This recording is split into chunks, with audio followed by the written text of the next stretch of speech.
Well, I hate it when it doesn't work right on time. You know what I'm saying? What's going on? Well, the old computer has decided not to work, but that's okay. We'll move on and live for another day. Good evening, everyone. Welcome in. It is officially here a Wednesday evening here on this Wednesday evening. Glad to have you all dialed in here to Let's Talk OconeeSC.com. Let's Talk Oconee, local talk, local people. And believe me, today I have done some talking. We've got a very special guest coming up, I should mention. I had the opportunity today to sit down with our District 4 County Council member, Mr. Julian Davis. Oh, Julian! Julian, by the way, next Sunday, or this coming Sunday, we're going to have a special Let's Talk Oconee edition, 1 hour and 30 minutes. That we'll be sitting down and talking with Julian, and we've asked him some questions, and Julian's going to talk anything about the budget to Sewer South to the bonds and a couple little odds and ends in between. So we hope that you'll join us. We're going to air that at 7 o'clock coming up Sunday. I have a question for him. I have a question for you. Yeah. The hat and the face mask. Where did that come from? You can't really. It was a see gift. Huh? It was a gift from Perry. Well, I tell you what, if you'll hang on and y'all talk amongst yourselves, I'll show it. Okay. Yeah, it's the microphone's in the way. That's the problem. You can't see it? No, the microphone looks like a little smoky in your mouth. Oh, Lord, Randy. Move the microphone to There it. you go. There, that's better. Perfect. Now, should I come back over and do the show? Yeah, Yes. just leave it just like that. Good work. Hey, make sure, but we got to make sure you can hear me. I had a question. Why does Julian get a road named after him? Because he's the man. What road's that? One way? No, he has a road, South Cove Road, named Julian Davis. But it's not named after him. My doctor. I name roads after him. One way, do not end. My doctor talked to me this week. And he Danger said, ahead. my doctor said I shouldn't touch dirty rats. I need to protect my hand. Well, guess who we should bring onto the broadcast while she's been in the green room anxiously awaiting? Good evening, Kathy. It's our Hello. guest star. Here's our guest star. That's the live on location. Kathy, it's great to have you along this evening with us. How you doing? I'm doing just wonderful this evening. We have a great show lined up for you. Of course, we've started doing this, and a lot of folks have enjoyed it. It's the Oconee County Council recap. And I thought about we probably need to start doing the Planning Commission, but that'd be a short show. Shit show or short show? Short show and shit show. What about the Roads Commission? I want to see one of that. Well, there's no show there. Oh, they don't have meetings? Yeah, they don't have meetings. But that's what everybody's complained about, the roads. I know. They complained about the roads, and there's no meetings. Well, that's Don't talk to me about that. I Hey, don't. wait a minute. That's not controlled by the OCC, though. There's somebody else that's chairman, right? And your point is? Who's the chairman of the Roads Look, hey, Commission? look. And your they'll point is? have. Oh, it's Glenn Hart. They'll just have one. They'll have one meeting if you'll go away and hush. I would do that. I would do Just that. go away and leave me alone. We'll have one meeting but we won't allow anybody in there. Glenn, Well- if you have a show, I'll go away and I won't talk anymore. I'll just smile. At some point, we're going to bring up some things that are going on behind the scenes. There's some things that are happening right now that are behind the scenes that are absolutely, it kind of has pissed me off, if you want to know the truth. And again, we're going to tell you a little bit about those as we get more definitive information. But there's a potential for a meeting with one of the council members coming up, I believe, next Tuesday. See you next Tuesday. Yeah, between 2 o'clock and something, you know, when people are actually working. And then again, it's being limited to select people.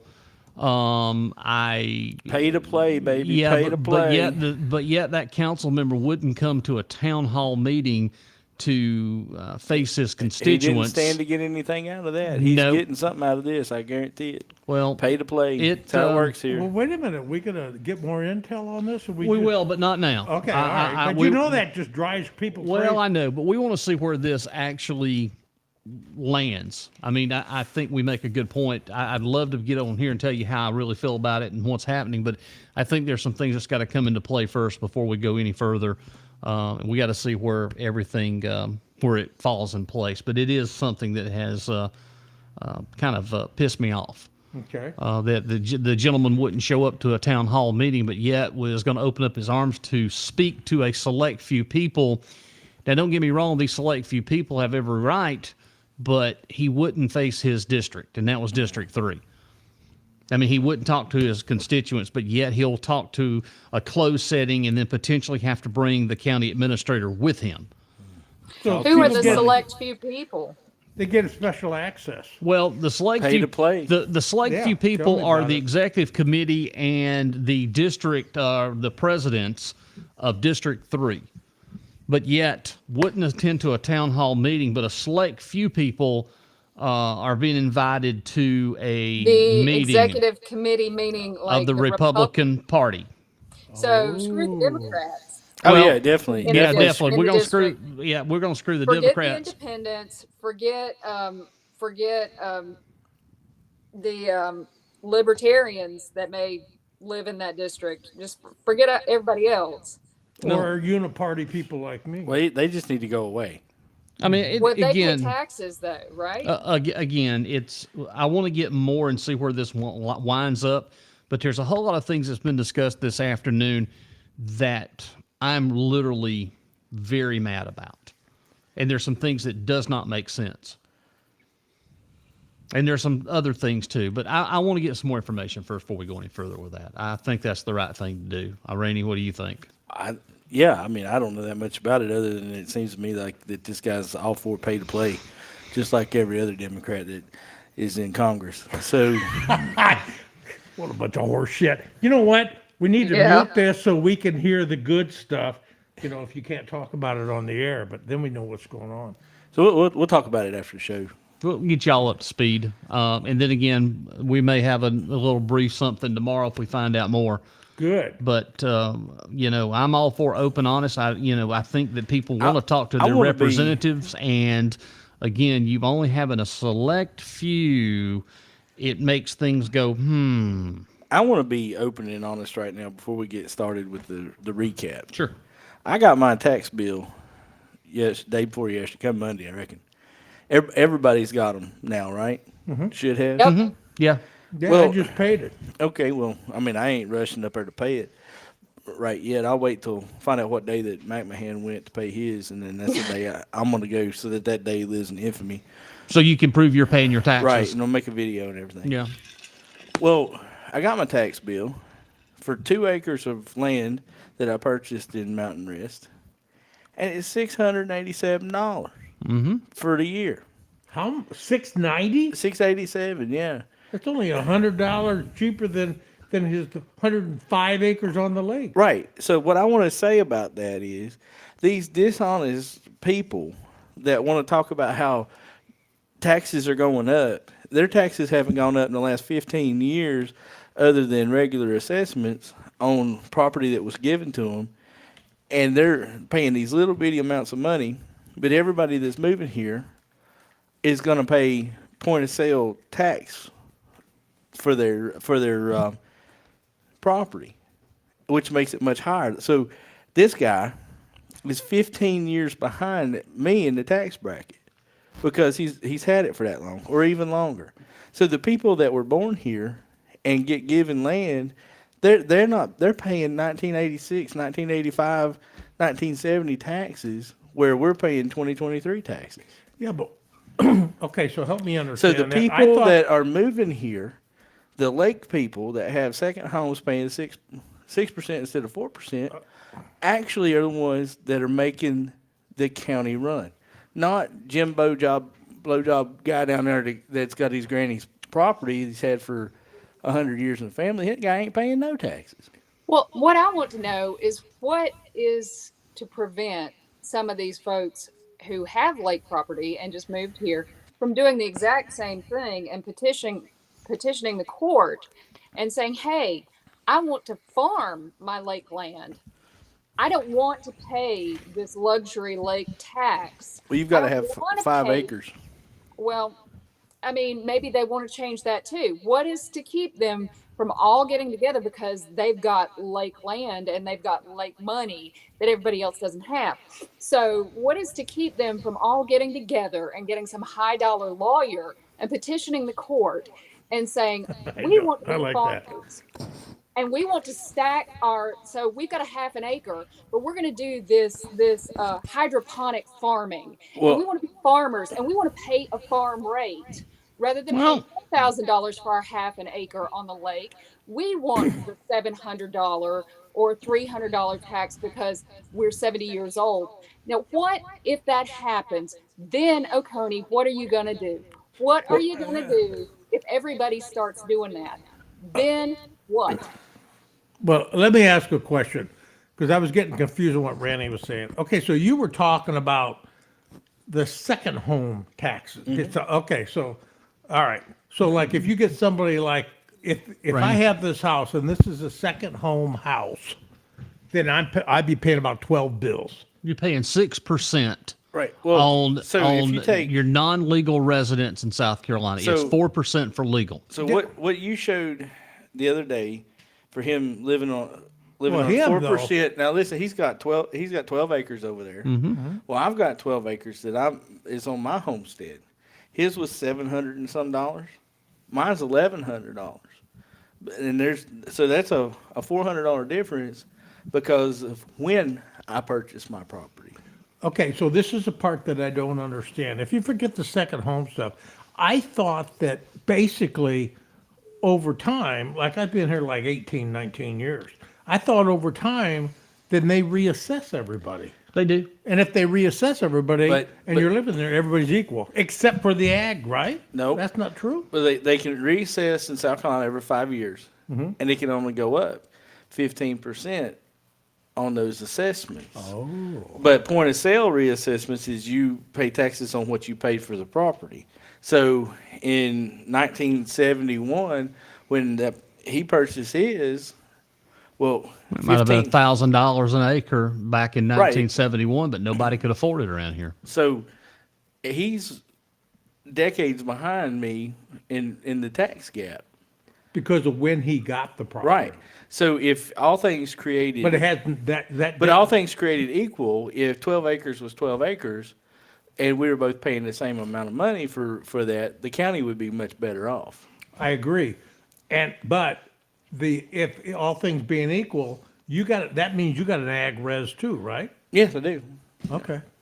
But he's got 12 acres of lake property. Which probably should is be valued much higher. Probably about 10, 11 grand. Yeah, that's all I'm Sounds saying. to me like we're carrying the load. So the point being is, as we move into watching these council meetings, we hear these disingenuous people talking about who's paying the taxes and who's getting screwed. I tell you what, it's not the local guy who's lived here all his life that's getting screwed when it comes to paying taxes in the county. It's people like me. Well, I told y'all how much mine went up. I paid Well- $1,200 last year, and now I'm going to be paying $1,596 this year with no reason. Well, that's going up. And I do intend to file an appeal. I'm going to, you can file appeals. I'm going to file an appeal. I'd like to find out how the county and the city taxes didn't change. It was just the county side. And I'd just like to know how they justified that. That's a steep increase. Well, and it You might know, just be $50, $75, maybe I could get along with that. But a $200-something increase from year over year, and this is not we're not renegotiating it either. This is not a reassessment year. But you get trash pickup. But no, I pay for that already in the city. I pay that monthly. I pay that monthly Jeff. for my power, water, sewer, and trash pickup. Jeff. That has nothing to do with taxes. What I heard was Well- that they decided to slip in an extra HOA fee. That's what it was. underneath there for Yeah. the barking dogs. Yeah, that's what it was. That's Well- Ferd. He's taking care of it. And we haven't had this discussion, but this will make you sick. Ours didn't go up a dime, and we live in city limits, and ours didn't go up a dime. So, Oh, thanks, Kathy. I appreciate that. Well, I'm just I know, telling you. but I'm just trying to figure out. I'm just Maybe. telling you, get that to make sense. Well, that's what, and that's And what here I'm going to again, do. back to the thing you were talking about, people who've grown up here all their lives. My husband has grown up here all of his life and less than half an acre. And we've lived here for nearly 17 years. And someone with a bunch of lakefront property pays significantly less in tax than we do. Just like Jeff's grown up here all of his life.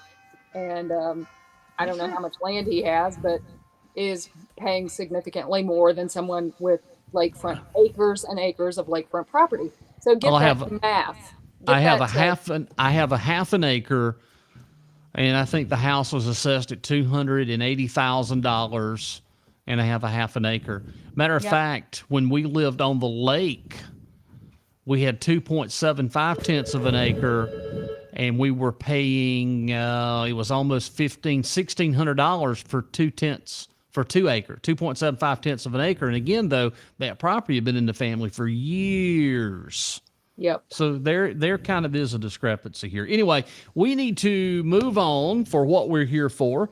We're here for the recap of last night's county council meeting. And again, this coming Sunday evening at 7 o'clock, we have a special edition of Let's Talk Oconee. I had the opportunity today to sit down with Julian Davis. It's about an hour and 30-minute interview. And I think what you're going to hear is some honest answers coming from one of our representatives. And he talks about everything from the budget and the creation to where we're at. Also, I asked him specifically to tell me why this bond could be a good thing for the bond that they're wanting to do. We talk about Sewer South. And again, he's going to say in his own words the same thing that we knew, that Exit 4 was supposed to have been the primary place that the first of all to run it to, because the plan had originally intended for it to develop Exit 4 so that Exit 4, and here comes the big word, return on investment, so that they could create a return on the investment by moving it to 4, then potentially take it down to go to Exit 1 and 2. So the original plan was Exit 4, work to get a return on the investment, like you've been saying, and then move it down to see if there's a need. So Jillian's going to talk to it coming up Sunday in his own words, and you're going to hear exactly what you've been saying too about the return on the investment. Can I say one thing? Yeah, real quickly. Okay. So my whole thing is, if you're going to do something and you're going to spend tax dollars, you do two things. You've got to justify why you're going to do it, and you've got to articulate very clearly to people why you're doing it. Both of those things have not been done. Julian does in the interview. Well, and that's Julian what I'm saying. does Julian in an does, interview, but they didn't do it at council. well, no, the three leaders didn't. Right. Okay, the three that's running the county right now didn't, but Julian does, and he articulates because of Blue Ridge's investment, Blue Ridge Electric's investment in economic development, that was one of the returns on the investment, that they had the property there with the return. They were going to give something back to the county where it would not have affected county taxpayers. It would have paid for a good portion back a couple of years ago of Exit 4, so that we wouldn't be sitting here having to think about getting a $25 or $25 million bond. But you'll get to hear that coming up at 7 o'clock on Let's Talk Oconee. Real quickly, Roger, I'm going to answer your question before we get started. Yes, in the interview, there is a couple of comments. He talks about council's behavior. He does talk about, in this council meeting, you're going to see the decorum was much better in this council meeting than it was in the previous 9 months to a year. Jeff, thank you for standing up and saying something at that town hall meeting. I don't believe if you hadn't have embarrassed them there, that their behavior would have continued. Well, Rainey, it is the purpose of it is, I guess I take things a little sacred. When you walk into a government office, no matter what, there's a time and place for you to become, I guess, upset or say things that you need to say. But generally for the last year and a half that the select few people have been coming to county council, it's been a shit show. They come in, they start laughing at people that are up there having a conversation with their elected representatives, and I guess I'm old school because that's kind of sacred. That's what you're supposed to do. You're supposed to take your grievances that you have with your government. It's called you petition your government. You talk to your elected representatives.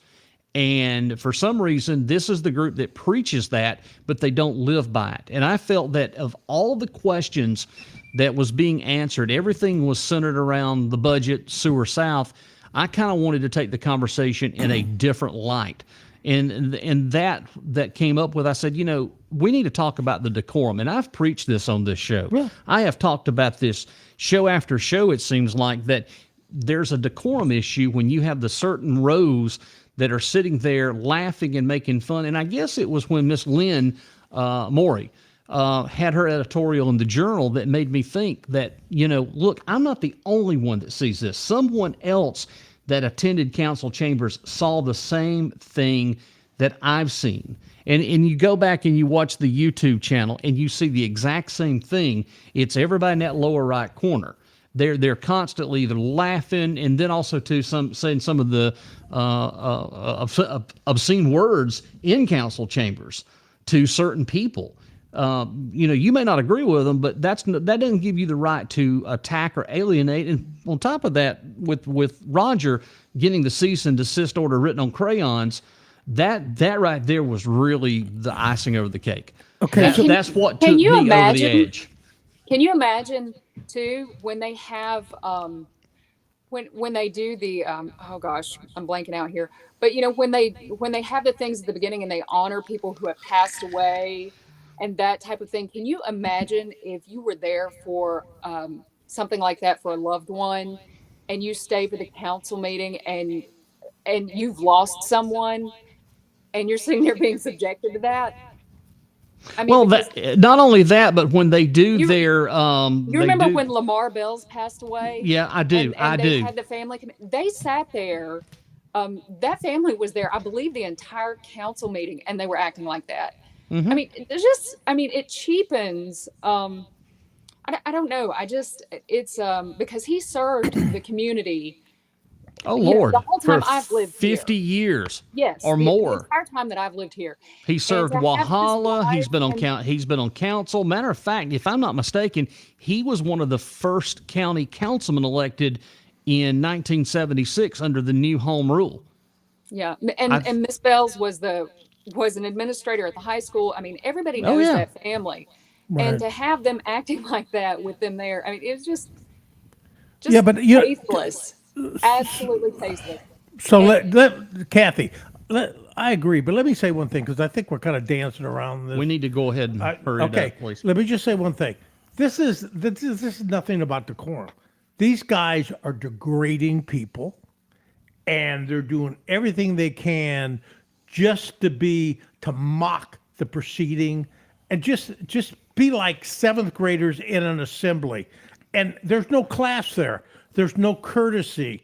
It can be decorum, but it's worse than that. They just run roughshod over everybody and to do everything they can to degrade people, just like they did Roger, making fun of his gait. I mean, that's what it is. I mean, and I think it needs to be called out like that. Well, and that's one of the reasons why I felt that was the appropriate forum to call it out and say, hey, look, here it is. And I appreciate Riley Morningstar. He recognized that was an important question enough to put it on the front page of the Journal. And I agree with him. And then he went and broke the pea picker. You have to tell that story when we get a little bit more time. Listen, we're behind right now at 6:23 Wednesday evening. So let's go ahead and get into Tuesday night, last night, county council session. Ladies and gentlemen, get ready. It's going to get fun here in just a moment. Time is 6:10 p.m. Tuesday, October 17th, 2023. I call to order this regular Oconee County Council meeting. Let's begin with a moment of silence.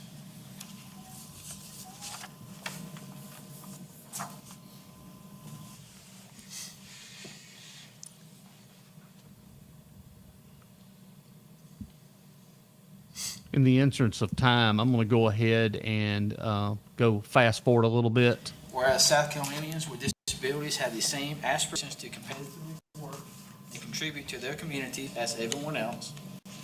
Whereas business and community leaders have called for a diverse and capable workforce to further advance the economy of the Palmetto. And of course, they had 3 proclamations last night. One of the proclamations was declaring October as a Disability Employment Awareness Month. Proclamation number 2 was commemorating the 75th anniversary of the Oconee County Public Library. And this one was kind of near and dear to my heart because I've known this family and they are a wonderful family in the community. A proclamation honoring Reverend Ted Edgar and, of course, his wife was there. They're the longest serving pastor of a single church in Oconee with over 60 plus years. Yeah. And Mr. Edgar, Pastor Edgar, is a wonderful individual. Well, that was a good one. The library was a good proclamation, and the disabilities one was great. But we didn't hear the 4th one that didn't make it through, I guess. The Freedom Fighter? No, not the Freedom Fighter, but October is Yeah. is assault victims. What do they call it? CDV Awareness Month, Domestic Violence Month. They didn't talk about that at all. It's also No. hate crime. All right, let's see where we're at now. Go ahead, Kathy. It's Hate Crime Awareness Month as well. Kathy, you have something to add? It's Hate Crime Awareness Month as well. At the 4-minute You said mark, equine awareness? Hate crime. Oh, Hate crime. Hate crime. Hate crime. Oh, yellow, I hear you 1 now. minute remaining sign, Here we go. and as time expires, This I'll is a order the public comment red stop now. sign. As a reminder, council will not interact at that time, but each council member may answer or discuss any item brought up during the council member comment session. Next, we have Mr. John Maury.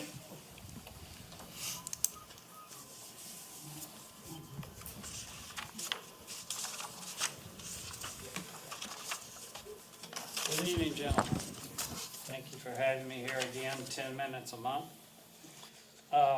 Before I get to my chart that I passed to you this evening, I'd like to hit a couple of high points on the ordinances I've been talking to you about. And the first thing I want you to know is I'm not mad at you this evening. I'm not trying to get you disgusted at me, but I am trying to help, hopefully, you and the citizens of the county and understanding where we are with the ordinances for developments and where we need to go.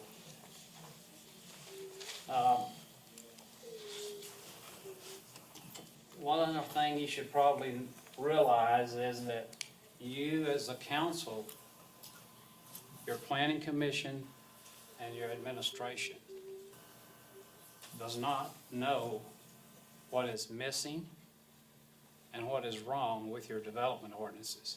You're going to need some serious help.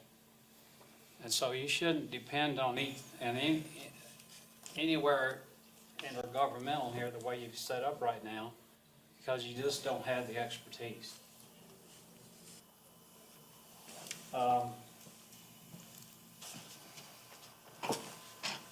Okay, let's go to the chart. I gave you an organization chart that I came up with. It's not, I'm sure it's got things missing, but what it is a lot of organizations are called planning and zoning, engineering and planning.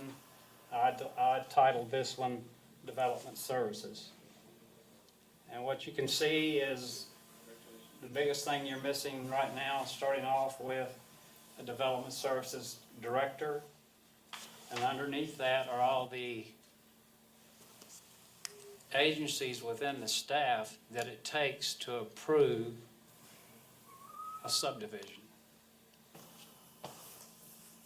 Keeping in mind that only you and even the Planning Commission can only approve what is written. You can't go ask for more or you're going to get yourself in a bind. So it's what's written is what you can approve. And if that's what's submitted and all the boxes are checked, you, I think, legally have an obligation to approve whatever that is.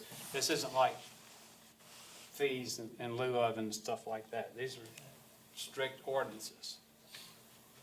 The ordinances are, as I told you before, in my estimation, are 20 to 40 years behind.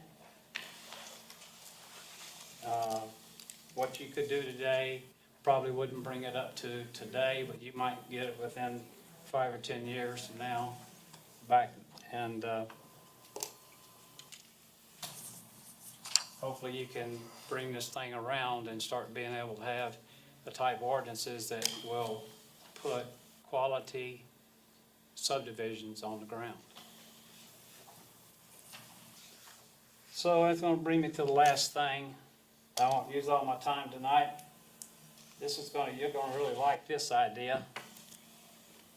I'm going to suggest and offer to you that based on the condition of your ordinances, that you immediately put in place a moratorium on all new preliminary and final plats for approval or application that encumber more than 10 lots or 10 acres.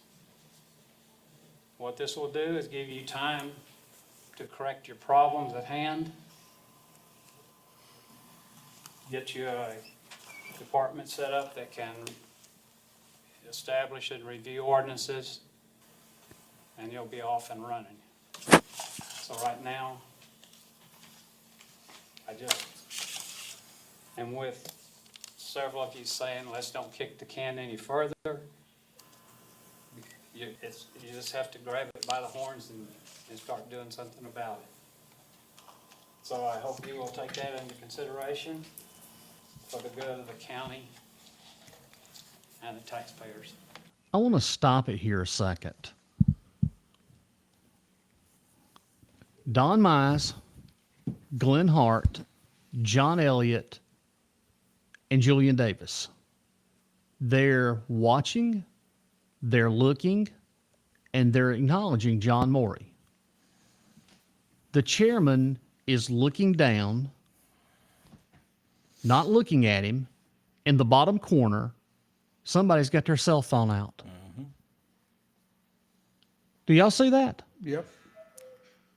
So Don, Glenn, Julian, and John are all focused, giving the courtesy and respect to John as a citizen. So those four are doing exactly what they should do. I just wanted to bring that to y'all's attention. So let's talk about that chart for just a minute. Yeah. Let me put the chart back up for everybody. So what John is trying to tell them is there's a process that the county should follow when it comes to setting up these subdivisions that are bigger than 10 acres or there's a threshold that you need to have more standards than others, right? He's trying to do an organizational chart. And if you look at that organizational chart, it's outstanding. This guy knows what he's talking about. He knows exactly right? what he's talking about, exactly what Oconee needs. But do we even have a county engineer? Probably not. No. County surveyor? We do. It's Glenn Hart. We know that for a fact. Planning and zoning, the fire chief, and parks and rec director. It's important that EMS, all your services need to be aware of what's coming into the county. That way it's not a surprise to them when 5,000 houses show up in an area and they're like, well, whoa, what happened here? We don't have the facilities for that. There's triggers, like the GIS and addressing lady. What's she going to do? If she's got another 5,000 addresses to work up and didn't know it until last minute. All these wickets need to be touched, and if you do that and you use a plan like this right here, before you approve anything, everybody knows what's happening and everybody's on the same page. Yeah, I agree. Chris, you want to add anything to it? Well, I look at it and I see the residents, and I was trying to understand what's happening here. So, well, let me see if I can help you a little Okay. bit. You have the residents and in the county council, you have a county administrator, of course, the county attorney, and then you have a development service director, and then you break it down into the quarry director for the rock quarry. Then you're going into a county engineer, which something I believe we need. Then you have a county surveyor, planning and zoning, the fire chief, and parks, recreation, tourism. And up under those, you're developing the staff of the rock quarry. Then you have maintenance, bridges, and maintenance, the building codes. Under those, office staff, plan, office and inspection staff. Then we move over to the county survey, and we have GIS and addressing, which would be the 911 office. Planning and zoning, under those would be the office, review, field inspection staff. The fire chief is very important with the marshal and firefighters, but I think you need to add the emergency services, emergency preparedness in there too with that. That's the only thing I see that's left out. And then Parks Recreation Director and then the staff. I like what he's come up with. I think it would be a great opportunity to have this, because then it puts us more on a professional level when the residents, which is the main people here, the residents is at the top. They're the number one. They're the taxpayer. They're the one paying the bills. But it also helps in the different departments of what we desperately need in the county. Well, this chart is just for development services. This is so new developments coming in have a clear understanding of who they can go to and the names. If you have a plan and you want to develop some property, these people all need to be aware of your idea, and they need to be in the approval process. That way, everybody in the county knows what's going on. And the residents at the top, that just means that the county council and everybody below them have to keep in mind the residents that already exist. Those people are the priority. Okay, but when you look at this, then that's a process, just like a workflow. Exactly. It That's is. what it is. That's You what look it how is. many people are on there. I mean, you never get anything approved. Well, I mean, I'm not saying that you don't. Now, Dwight Baker came, and he had that same argument. Who did? Dwight Baker. He came from down I in don't know Fairplay. Dwight Baker, but I can Yeah, look at that and say, the you got McMillions. 15 approvals. Well, No, 15, not- 15 places need to know. If not, you build 5,000 houses and don't tell EMS No. about it. Not Then if you- what happens? Well, First Morgan of all, Morgan has a good point too. You need to add DNR, because I agree. if you're going to be taking out all these trees and moving stuff around, you're going to have an animal issue. If you're clearing. Well, if you're on the lakes, clear-cutting though, land. you have to get permission from the Army Corps of Engineers to do any lake cutting, and Duke has their own processes. But I don't see it the way you're seeing it, Chris. I kind of understand you're saying you got all these people. No, you have everybody at what I would consider department heads, and they all have to interact with each other for the residents' sake of development.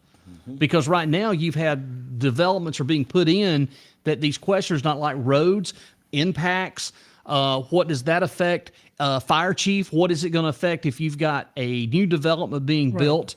I understand what you guys are saying. Let me just give you a different perspective. Okay. Okay, so you look at all these people and you're talking about a real-time process where you're coming in with the development. And I'm assuming you're not talking about a guy coming into a subdivision building one house. You're talking about large development. This would be What he said was anything over 10 10 acres acres. or 10 homes. So yeah, it just Okay. willy-nilly, it's no big deal. But if you're going to have 1,984 homes Homes. built on 700 acres, all these people need to be engaged. Okay, 10 acres. Okay. 10 So I acres or had- more development. Okay, so I have 13 acres over here that Yeah. I developed. Yeah. So so if you look at that and I want to get approval to develop and build those homes, the point is you can create development standards without adding. When you look at this, I mean, this is in a perfect world. You're gonna have every single person looking at it. But logically, what's going to take place unless you have something? I don't think you have the discipline in this county to do any type of workflow. Workflow like, okay, it hits this person first. Boom. I'm looking in my NQ and I'm like, okay, well, I got, you know. I do agree with you on that. Yeah. So what's going to happen is these developers, I mean, I'm looking at both sides. We don't have shit when it comes to development standards. And that's why you have these planners talking about things like, well, geez, we approved this subdivision. We didn't even know if anybody could build on it. But when you look at this, these are the groups that are all impacted, so they should have a say in it or at least be prepared. And the question is, how would that process work? Because look at all these people, you'll never get anything approved. I do like the idea, though, seriously, of having that county engineer. And if you follow the flow chart, you have roads, bridges, and maintenance, and then building codes. We have a problem right now in building codes. Right. Well, then you have to have a turnaround.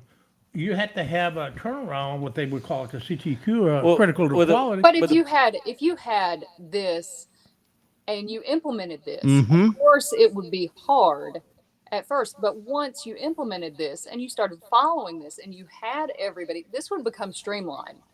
This would become the standard, and this would become agree. every day. Well, the thing is, Kathy, this right here is the standard everywhere else in the world. No, Yeah, every I normal don't place. believe that.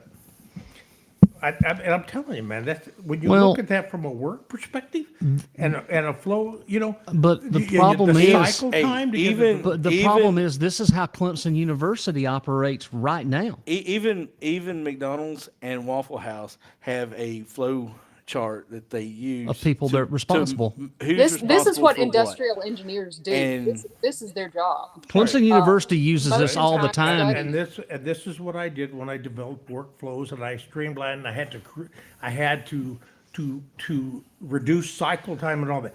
If we do something like that, that's fine. But if you're going to do something like this, then this is what I'm going to tell you. My fear is here.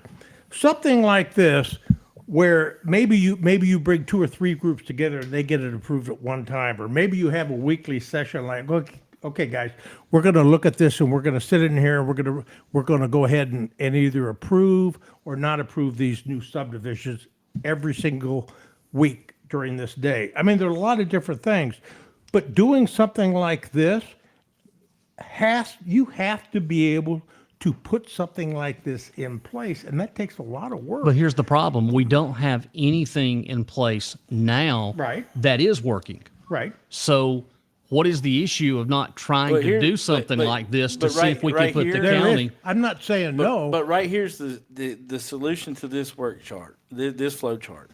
There's 7 key places here, right? I can't really see it anyway, but there's 7 of them. There's 7 people on the planning commission. Get rid of the planning commission and require these 7 departments to come together once a month or once every 2 weeks or whatever the planning commission meets now. You and can't. they approve that. You can't. Okay. I You think have it's to have a state. plan. It's But state you're- law. You have but to have. Kathy's right. You have to have a planning Well, commission. we need to have one worth the darn. Well, that's going to be going back So- to your county council But who appoints these you're people. And I'm not criticizing, I'm just telling you logically, we're jumping to a solution. Now, that's a good proposal, like, hey, these are the people that are impacted. So the question would be, okay, is this really all the people that are impacted? If it is, what would the process be So- and how much time I would it see take? this going outside beyond the way it's written. It's kind of like it's beyond a development services department. I see this county engineer doing more than just development with subdivisions. I see the county engineer being responsible for the overall engineering aspect of what's going on in the county when it comes to roads, bridges, Well, what that one guy- capital projects. What'd that one guy do before Glenn Hart had him fired? Same thing. He was the county engineer. It was weird. He was the developer of he did stuff like this. So the one thing we do agree is that we got a problem. We do have. Well, We have a huge I problem think in the we- county, yeah. And I think we've acknowledged that we do have. But as long as you have the 3 horsemen up there, Exactly. this is great in But theory, if and we- this is a good conversation piece, and I like it. But as long as we've got the 3 that's not willing to listen to what's going on around them, we're just sitting here It will go farting. nowhere. We're farting in the wind. Well, but here's Give what I it wanna- 6 months, and they'll come back and they'll change the name of it. And we'll Right. You know, if see you're going to again. do it, you get an agreement that it's going to be an active project, you fund it, you assign people. I mean, this stuff is not With easy, the- but it can be done. With a process like this, the county would have known about 1,984 homes going on 700 acres before it came to a county council meeting, and everybody goes, Well, and that's You wouldn't have that. That's it. There's a kind of like a communication breakdown. I mean, one group doesn't want to tell the other group. And I'll real quickly before we get back, it's the same thing that we're facing right now again. Here we go. We've got this damn junkyard ordinance back in play again. They send it down, they send it back. They send it down, they send it back. And it's kind of like the left hand doesn't know what the right hand's doing. Then it gets to county council. Yeah, Kathy, I'm with you. It's the same thing, and we've been talking about this for three years. In the interview on Sunday, you all need to listen to what Julian Davis has to say. I think it will shed a whole new light in where we're heading and what's going on. Okay, the last thing is too, is when you look at things like this, and we know we need improvement, it's just a question on funding, who's gonna lead it, who's gonna be, where you're gonna get the commitments from, because when I say the commitments to do something, you have people on council that actively use this type of stuff to stymie any type of progress. Right. And that's a political issue that is very tough to solve. It needs to be up there. Yep. Okay, go ahead. Let's go back and get back into more of the county council meeting on our recap show here on this Wednesday. Thomas Watford.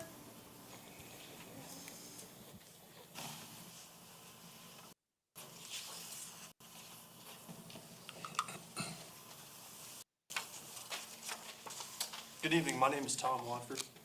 About 30 days ago, I discovered an urgent and present danger within Oconee County as I was viciously attacked by 4 dogs riding my motorcycle right outside of Westminster, coming home from the grocery store.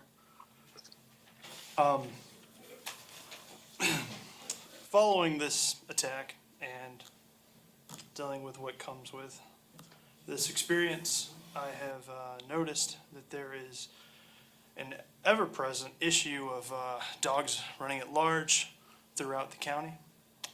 My wife herself has even hit a random vehicle going to work in the middle of the night on the road, no leash, no collar, which we've incurred a $85 expense, I think, to repair. Now we have an ordinance, Chapter 4 in the Oconee County, South Carolina Code of Ordinances, on animals at large, which I won't bore you with reading it. Y'all have access to that.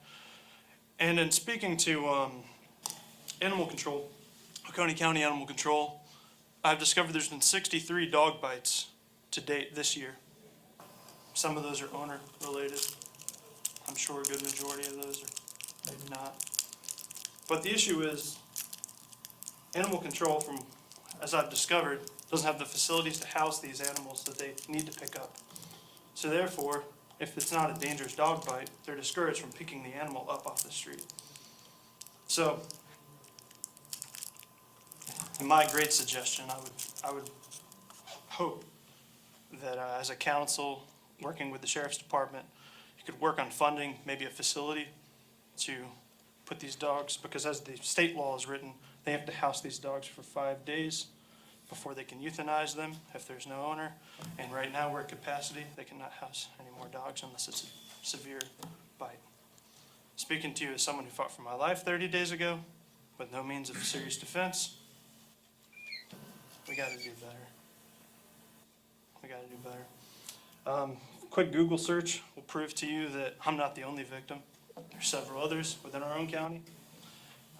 Within the past year, there's 2 different people that were attacked by the same pack of dogs within the city limits of Seneca. There was a woman that had to be flown out of the city limits of Westminster due to a dog attack. So, what are we going to do about it? And that's my question. That's all I have. Thank you. Thank you, Mr. Watford. There are no more speakers. All right, any comments we want to make about that? Well, Yeah, I tell you, I mean- go ahead, Kathy. What kind of dogs run down a man on a motorcycle? I mean, is that something that needs to be in city limits where they can get people walking on the sidewalk and stuff? I mean, 4 dogs on a motorcycle, y'all. That's some mean dogs Yeah. running loose. I mean, I'm with him. Well, what do you do about that? They need, and he's right. They are at capacity. So they just, the council, what was it, $25,000 to the Humane Society? They help fund the shelter. Is that not correct? Am I wrong about that? Well, according to Jeff, the Humane Society's whittling down the numbers they got over there. Yep. So they probably do have quite a bit of room every 5 days. But dangerous dogs don't belong in cities. The I agree with that. I need to go back and think about this. It's not 5 days.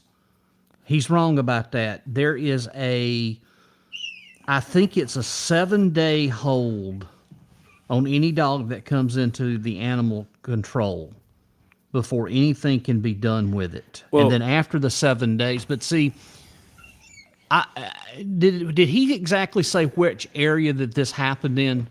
So them dogs that attacked him, that story comes from the Mill Village Which Mill Village? in Seneca. He said inside the city limits. So That's not inside the city limits. that's what he said. No, So that's not. That's in the county. That is not a part of the city of Seneca. The Utica Mill Village But- is not. but regardless of where it is, I mean, you got to take precautions when you're out and about at night. Because we got bears, coyotes, we got bobcats, we got all kinds We of stuff. got coyote. We have a problem with coyotes right now. But my point though is vicious dogs don't belong in the city. If you live out in the country and you have livestock animals that are there to protect your flocks, you need dogs that are aggressive. I have 3 very aggressive dogs, and FedEx man won't even get out of the truck, but they don't leave the property. And if they do, they're in pursuit of something, and generally it's a bear. Yeah, but you're in more of a rural area in the mountains where there's not But- a lot of folks that's going to be walking up Well, and coming and driving wouldn't- motorcycles. You wouldn't believe the amount of bicyclers Well, that's, that get chased by my dog. that's true. You don't believe the amount of No. walkers that want to use the road you can't even drive on to walk on. Which is which. But I it- hear what you're so- saying. But that's So- your private but- property should, too. It But- shouldn't be any different than being outside or But that- outside but city. it- or that's inside. your- but that's I your agree. private property, But- too. And I do everything I can to keep those dogs on my property. Right. You know, and we got, we've had some issues with folks walking by. Oh, your dogs are terribly aggressive. I say they're 15 feet away and they're barking, And they're on your property. and they're not going to cross that fence. So if they do cross that fence, I'd run because they've deemed you a threat. And if you're not threatening the property or anything like that, you don't got to worry about nothing. All right. Okay, But I'm so just let me thinking say- a moving motorcycle. And they attacked him on a moving motorcycle. Right. That's, Yeah. See, If it runs, that's they'll an chase it. issue, y'all. but I'm kind of, I've rode motorcycles and I have a motorcycle. I've had dogs run out in front of me. I've had dogs that are on a sidewalk try to chase me, but there's kind of a little bit more to this story I'd like to ask. Maybe it's a moped. Well, I hope it's not. But see, I do You know said if motorcycle. but if he's talking about the Utica Mill Village, he is correct because there is an issue that we have dogs running free on the Utica Mill Village, and we have some dogs that you don't want to walk up and talk and say, "Come here, Spot," and pet them on the head. So yeah, I understand that, but there's a couple more things I'd like to ask about that. But chasing a motorcycle, there's a little bit more to it. Let me say one thing. So I'm going to make an assumption that you break it out into 2 sections. One is like you got dogs that nobody owns; they're just wandering around. Mm-hmm. Got strays. Yeah, then the strays need to be picked up, and dealt with.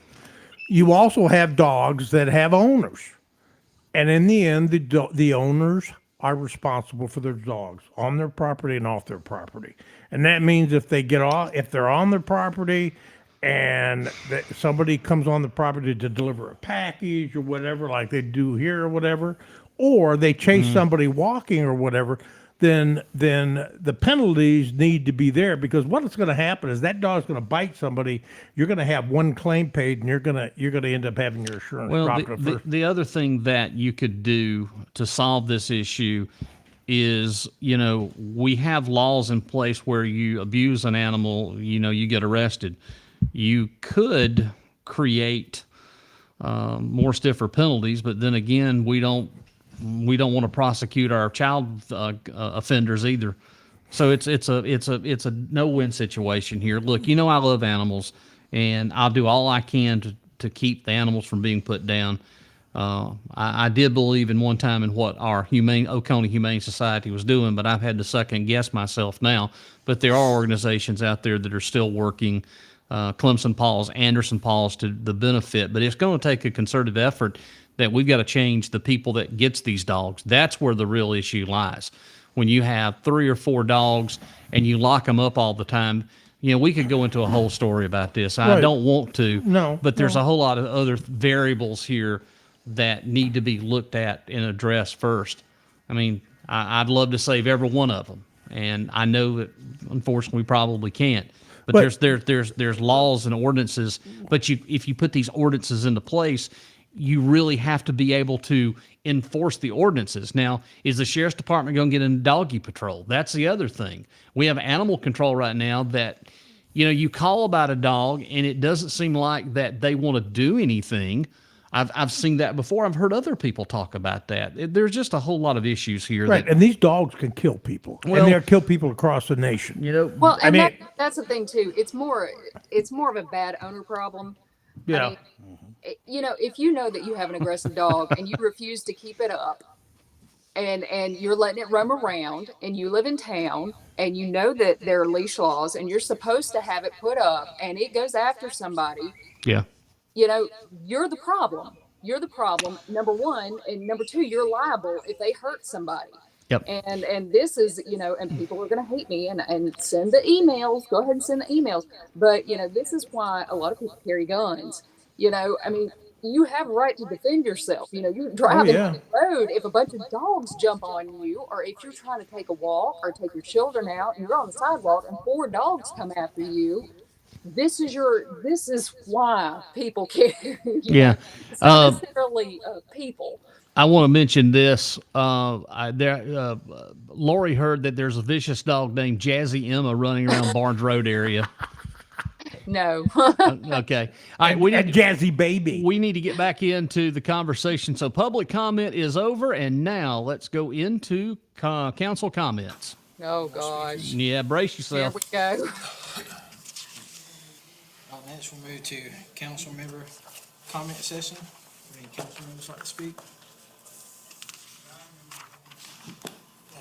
Yeah, just touching base, I did, Mr. Walford, we had a good conversation on the phone, and we did talk about, animals roaming without knowledge of really who the owner is. We've done a better job in the last few years. It needs to continue to get better.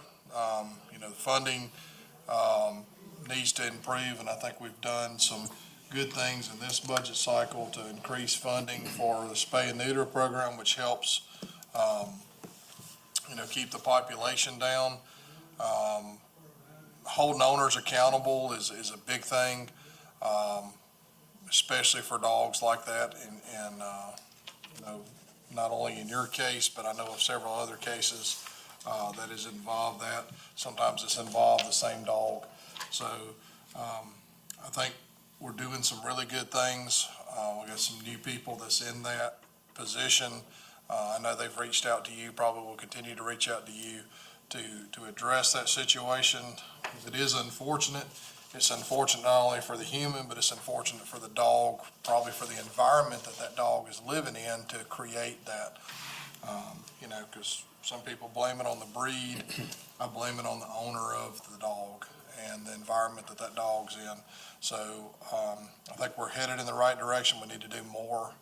Funding is very expensive to keep that, but I do agree with you that we need to continue to make sure we're doing the best thing that we can so that doesn't happen again.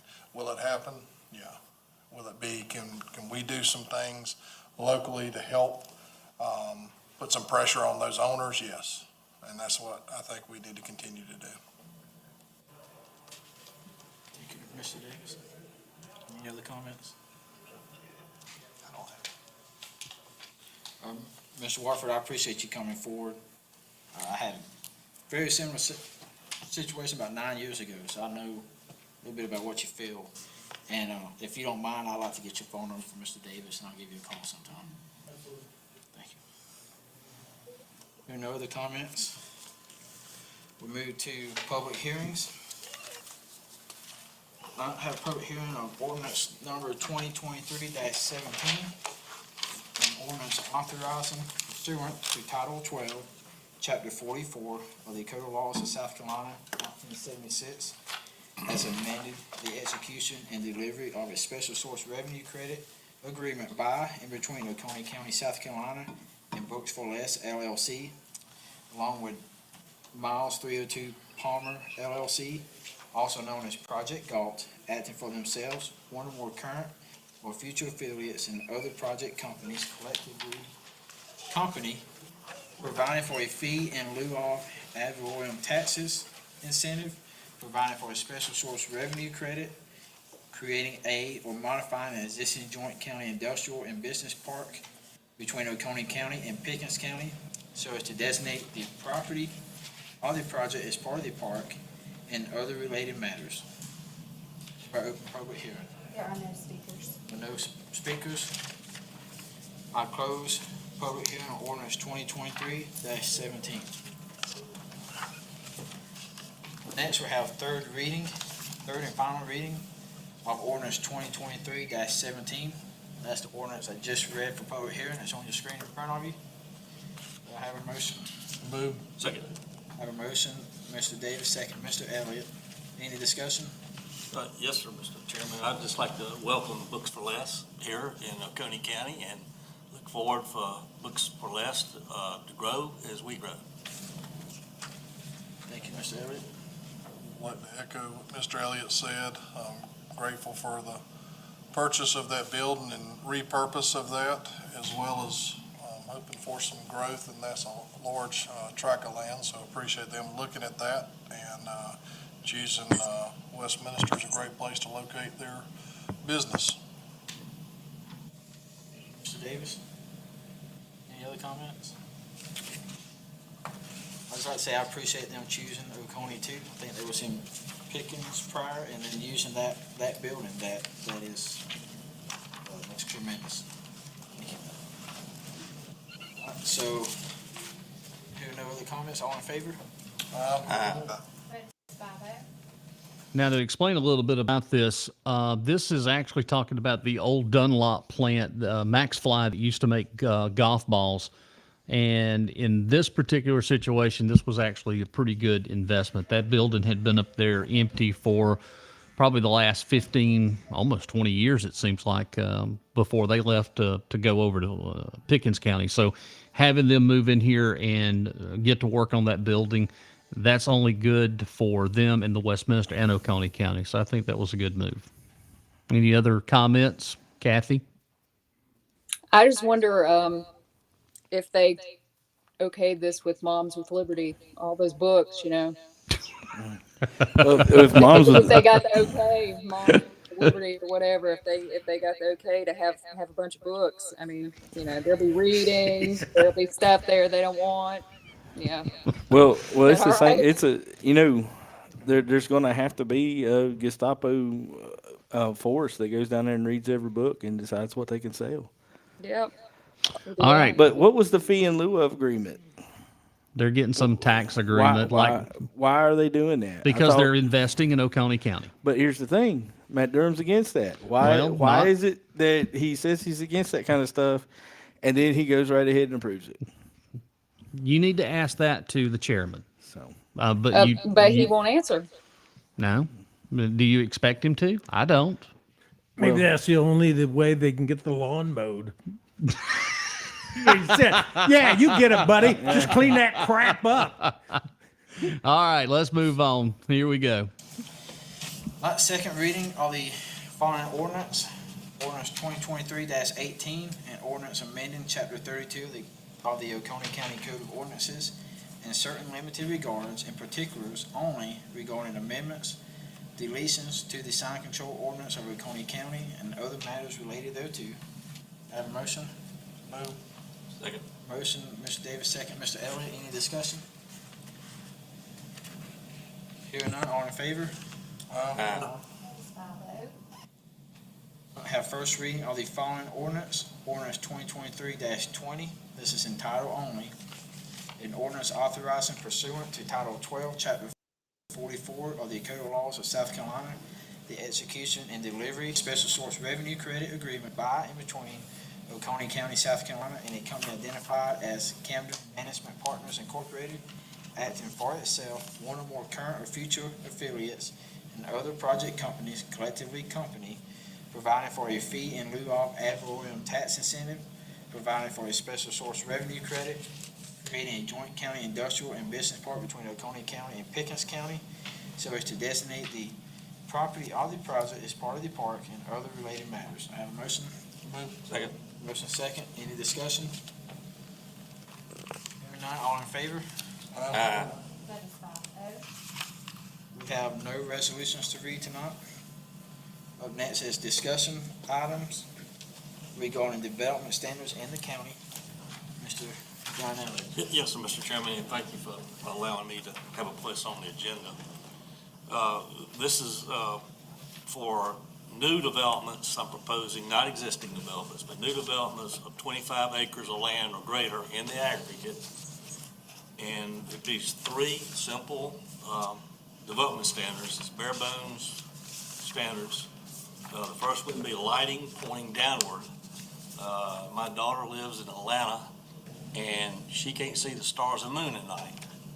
And I don't want her or my other daughter or my future grandchildren coming here and not being able to see the moon and the stars and gaze. I know Mr. Drummond just went to New York City, and I'm sure you couldn't see the stars, the moon there either. Number two, I'd like to propose a setback with trees on the perimeter of the property, all sides as a buffer. This is to ensure quality of life, preserve the beauty of Oconee County. And number three, 1 acre of green space set aside for every 25 acres of land. Here again, quality of life and preserve the beauty of Oconee County. I'm not sure we can stop clear cutting, but at least the perimeter would have trees. So I'd like to make a motion to direct staff to write up an ordinance on development standards with these three criteria and place the proposed ordinance on the next council agenda. After first reading, it will go down to the Planning Commission for their comments and then back up to County Council for second reading. That's my motion. I have a motion from Mr. Elliott, I'll second it for discussion. second from Mr. Davis for discussion. Any discussion? Well, I don't agree with part of that myself. Putting trees on the borders of the property, I think is ridiculous myself. It'd be, I hate trees. I don't like trees at all. Well, they I get don't. in I the- think Well, they you need to did- cut. I think they need to cut every damn tree down in Oconee County. They need to start up at Wade McCall's place and cut all the damn trees down up there. There's too many damn trees in Oconee County. Them damn the green things that just floats around, and I think that's the way we're gonna cut the damn trees down. I He's gonna- hate he- oxygen. They give us oxygen. I hate it. I mean, he's going to disagree because it's Elliott or Davis. You know, I think that's correct. I'm glad I bought a That sawmill. is the I'm ready truest for thing. it. I hate trees. Trees, they suck. I tell you. Well, they get in this line of bearing. He can't do his survey. Every time he trees are in the speaks, way. every time he speaks now, I think of that clown music. All right, back to Well, it. I got to tell you real quick before going further. What I hear is Bill Clinton saying, "Well, it depends on what the definition of is. I hate trees." All right, go ahead. waste of property. And I disagree with the green area per ever 25 acres. I don't think that should be one of the standards either. Any further discussion? So for every 25 acres of asphalt, we do not need an acre of trees. No trees. No green. We got to get rid of the trees. I mean, he's No already trees. suffering from a lack of oxygen. Oconee, Let the alone- land of no trees. Land No of si- green. Concrete, No green. concrete all the way to the lake. Jeff, let me say Asphalt. something. So this is Glenn saying he doesn't agree with this, agree with that. You know what the thing about it is, the majority of the people in the county who provided input for the comprehensive plan want greenways, and they want zoning. and they want line of sight without having billboards and crap like that. So, these guys are only providing their own personal opinions by a few people that are somehow controlling Or them. they're subject to make money off of Exactly. it. So they're not doing their jobs. I don't even know why the hell anybody would vote for And them. by the way, the Green Project, the Greenway is construction underway in Walhalla. I saw that. I bet that has to piss off a lot of people. I'm a few. dusting off my sneakers. But I just didn't. Did he not go up there to High Falls Park and look at that old house? Or They did. I bet he itched the whole time he was in that park. I bet that he just does not like parks. I don't think they like parks. They don't like foreign traditions. We know that. They wrote that up. David Nix wrote that up. We've got copies of that.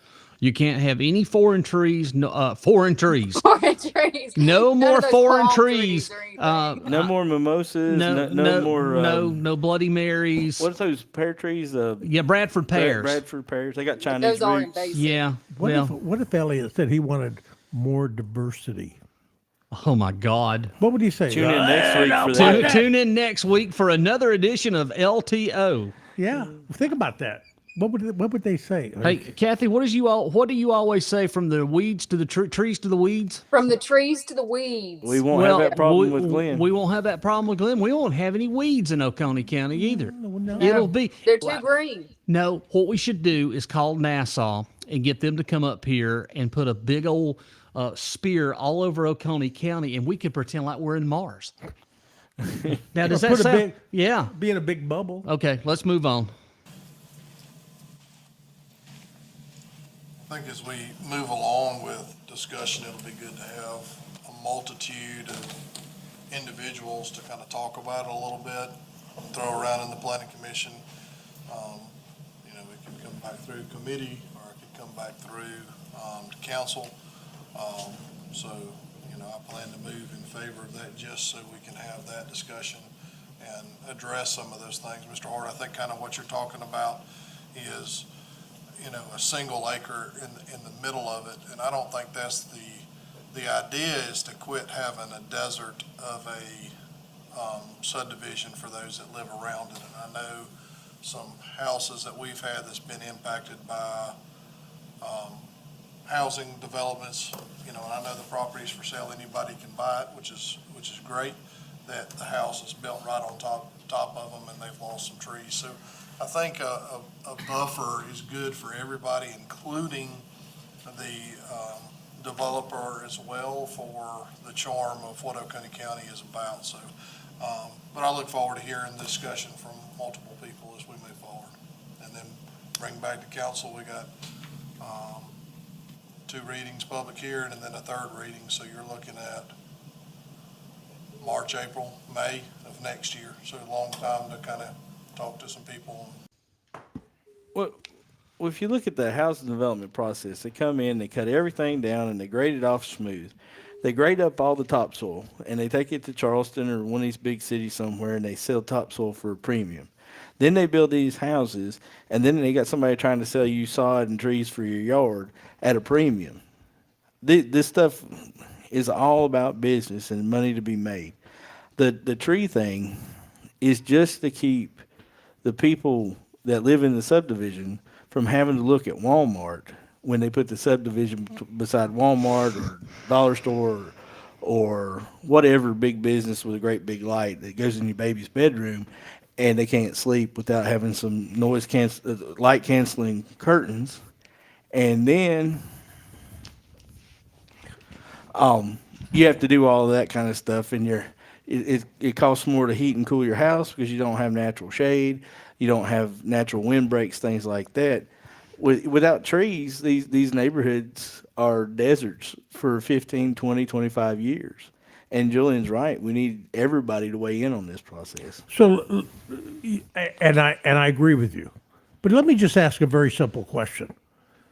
We have a comp plan that was put out in 2020. It was very extensive. And what we're talking about here is what the majority of residents, we spent 80 grand. What these guys don't like in the majority is it doesn't agree with what they want. So why are we why are we messing around with stuff like this when we have a comp plan as a guide that we should be using to understand how we can use it and actually accomplish something. It does not fit into the agenda of the three.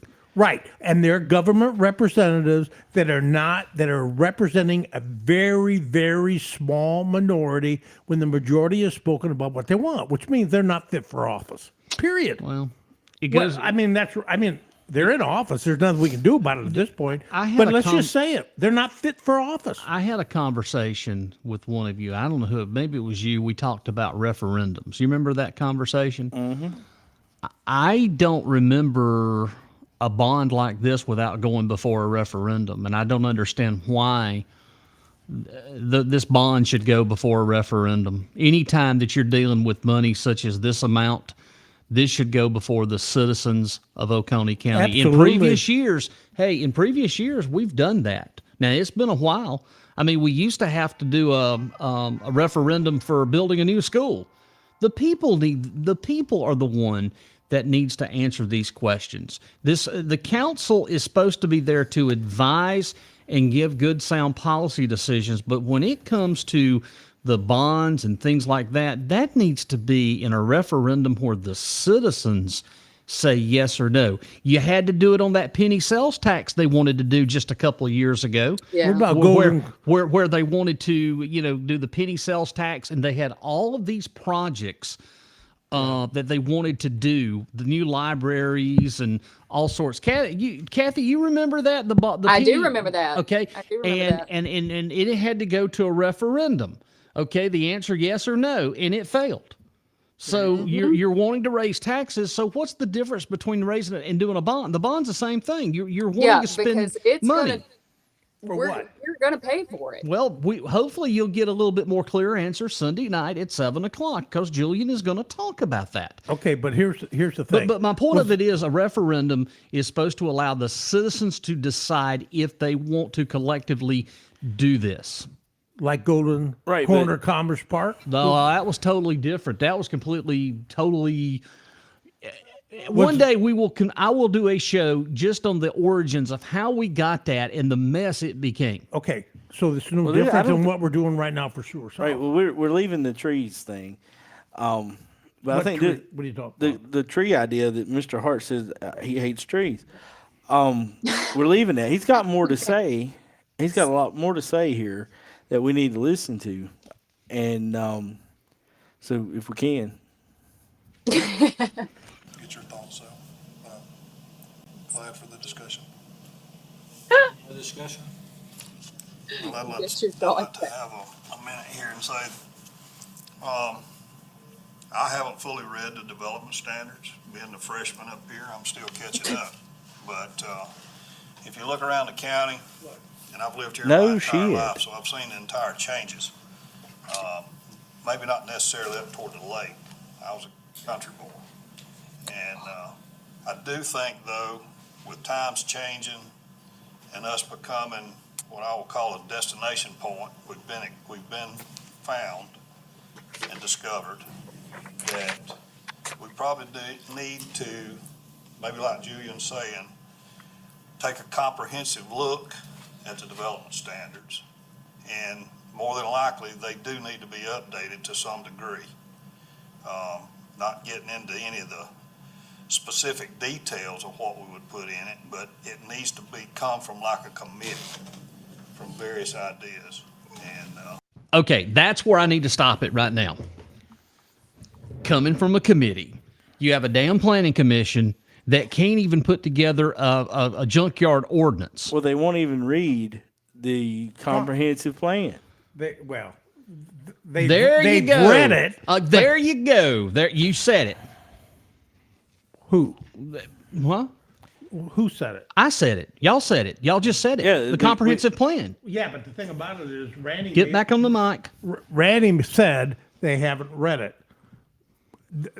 Two people know the insides. They have read it. They're ignoring it. No. Two people have read it. Who? Two people have tried it, and they're working. They want to, and that's Julian and John. They're the only two that have been Are you invested. talking about Council or Planning Commission? I'm talking about the comprehensive plan. I know. The planning commission, Teresa Spicer is the only one. Brett Adams She's is- the only one on there that has supports read it. it and supports it. Nix. Well, don't get me started on Brett Hey, Adams. listen. Nix has read that entire plan. Bull crap. Are you kidding me? He knows it by scratch. No, he don't. Oh, yes, he does. I'm going to tell you right now, Brett Adams ain't going to read it unless it takes him on the way to Burger King. I'm going to tell you right now, if it don't smell like a Burger King wrapper, that man ain't going to eat it. And all he's going to do is say, F it, I'm out. Yeah. Yeah, I mean, again, the whole thing.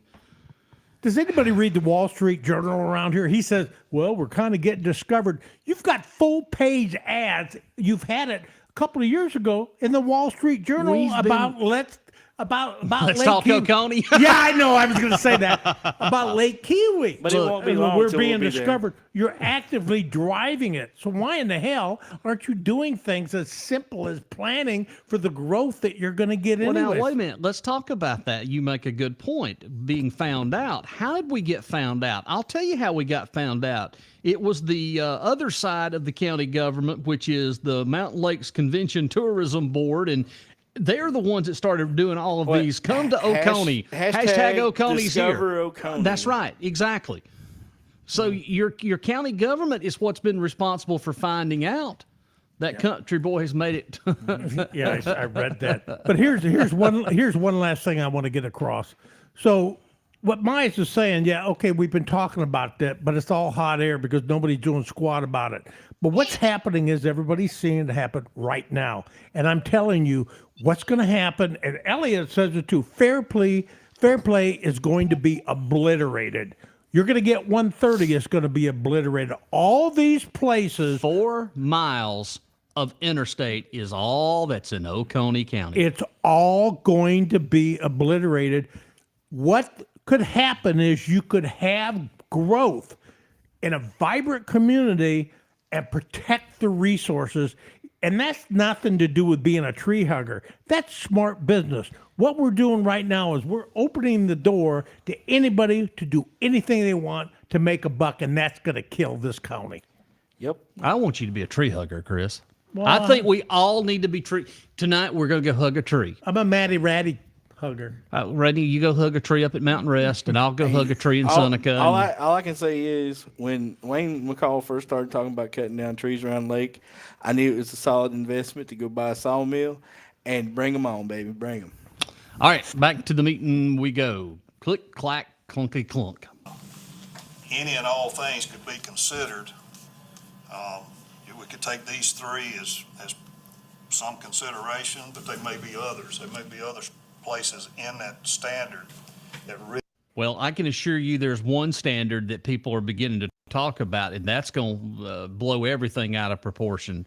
The It double starts- standard? It's double called standard. zoning. It's called zoning. Brace yourself, folks. They coming for your property now when they start talking zoning. It's the Chinese, the globalists, to take the into account socialists. the development that is coming in and the type of development that's coming in. What I don't want to see is I don't live too far off of Highway 59, and I travel 59 at least weekly, and there's one development just outside of Seneca where the 4 lanes turns in back into 2, and we've got houses sitting in there, and they're 10 foot apart. Now, he's right. He's exactly right. Don's right there. And I know the subdivision he's talking about, they are stacked on top of each other. Yeah, so what? That's just one. Shit, they're everywhere, and they're getting more. I mean, I'm I like, know. really, no shit, Sherlock. And they dude. just now started to notice this. Yeah, Who I told mean, them and they're this just getting last year? started. Or We've been, as my niece used to say, we told you about that lasterday. Okay? Yeah. We've been saying this. Hello, wake up. look, we've been saying this for at least the good portion of this population has been saying this for 10, 15 years, that this was happening right before our eyes. And you know what Matt Mahan said? And we just kept turning it up. Go ahead. What? When I wrote that about zoning, Yeah. he said, yeah, Chris trying to steal the land from the farmers. That everybody's been saying that. That's one of that's the go-to when you want to go to something. Just they're trying to take your property. They're trying to steal your property. I've Absolutely. heard that I till mean, I'm about sick of pick it. a side, dude. Pick a side, because That's one minute they're stupid. all about property rights, and you All should right. be able to do whatever you want to with your property. But then it bothers him when he leaves his gated community to drive by and see one house too close to the other one.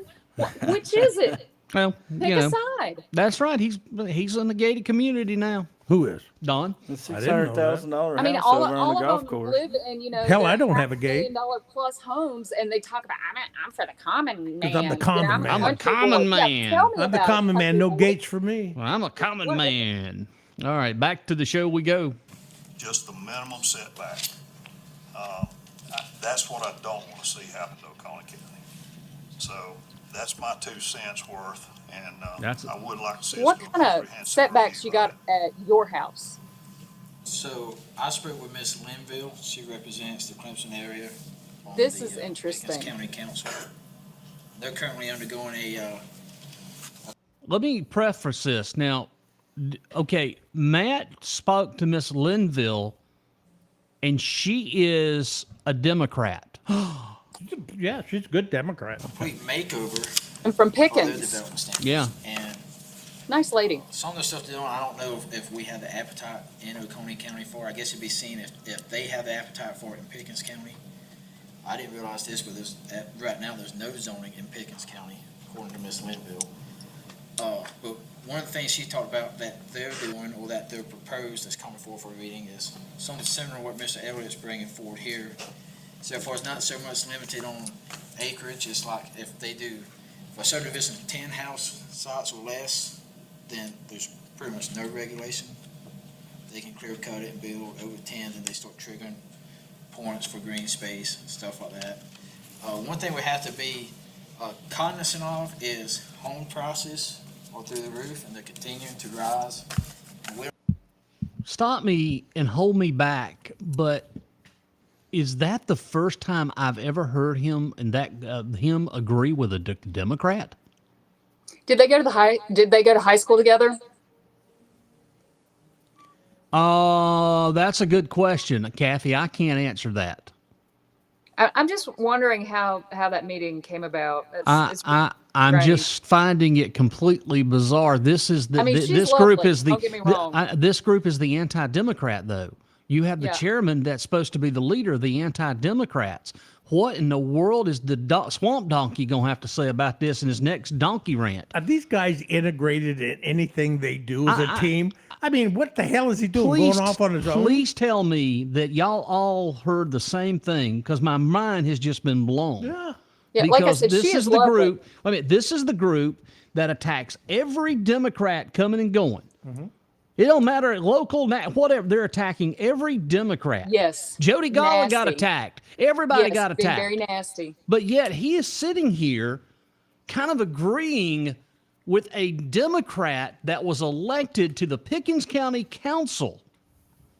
Randy, help me out here. Am I wrong? Smart lady, By the way. Am I missing something here, that something doesn't make sense? Well, I don't know if she's Democrat or not. I'm trying to look her No, up. she is a Democrat. She is. Yes, she She's a lovely won lady, yes. she won the Democratic nomination, and she beat what's his name in the Republic. She is a Democrat. And did she Yeah, beat she that ran dude that against was the saying all guy, that remember nasty the crap? guy that Yes, she is had a all the Democrat. racist stuff on his Twitter. Yes, And yes. then tried to say that it wasn't him that put it, and his She grandmother is was all mad at us. 100% Democrat.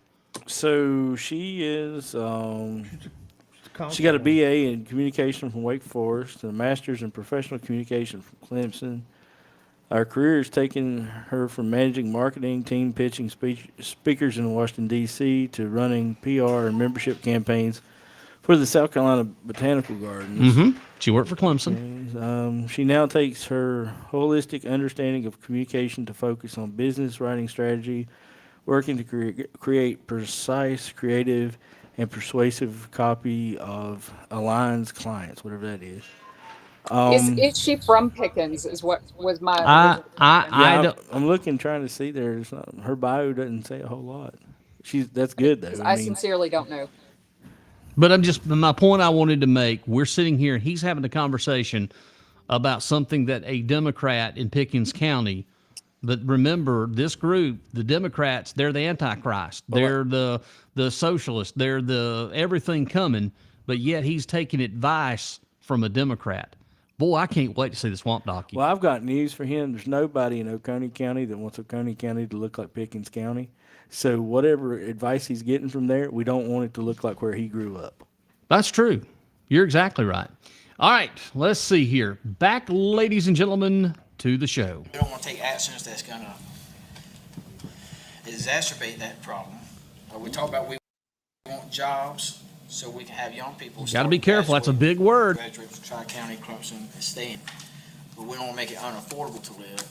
And a lot of things that's been thrown out there would certainly do that, not necessarily what Mr. Elliott is bringing forward right now. So we want to be careful with that. And with buffers and setbacks, you got to be careful too to not use up too much property that drives up the price. Also, we talk about farmland. We don't want to create a situation with urban sprawl where it eats up more of the farmland. But I'm not opposed to moving forward to seeing what this looks like. I appreciate the simpleness of it. I wouldn't want to see something get too complicated because the one that came forward last year, I feel like it was damaging to small businesses if it would have passed because it had that component of it too with the buffer. But my biggest question is, do you want to give just 2 weeks? Is 2 weeks enough time for staff to draft? I don't think we have a meeting the 1st November. That's the election. About a month. So it's 4 weeks. That's enough time? Okay. Mr. Durham, you kind of brought up something that's, the original, last time this kind of came up, it was very, very simple. And it was really around lighting more than it was anything else. When it came back from planting, it had, the trees were supposed to turn red in the fall. So you're right in kind of what you're talking about. If the instruction. Oh my God. What did he say? What did he say? Okay, so when it came back from planting, the trees are supposed to turn red in the fall. So it couldn't be evergreens. Oh, hell no. We got to have red trees. Okay, not only do we have no trees, if we do, they got to be red. My God, if you get one with a blue leaf on it, what are you supposed to do? I like red maples. No red light. Nope, can't have those. They're done. Golly day. Oh, man. He's right. I do remember that. Remember that the colors in the fall are God's paintbrush. And he's reminding us that letting go is okay. What we need to do is let go of this entire council. I mean, my gosh. Go back to Pickens County. This guy's an idiot. You have to have you got to have a planning commission by state law. But then you got Frankie, who at least was honest, saying I can't get anybody to agree to anything. They can't. Go back. I urge you, go watch Monday night's planning commission meeting and just watch it. Here it is. Mickey Haney is sitting there arguing over the junkyard ordinance. Well, it passed. I mean, they're going to send it back to county council again. I tell you what, were you as confused as I was? I have no idea what they're doing. They're being purposely obstinate.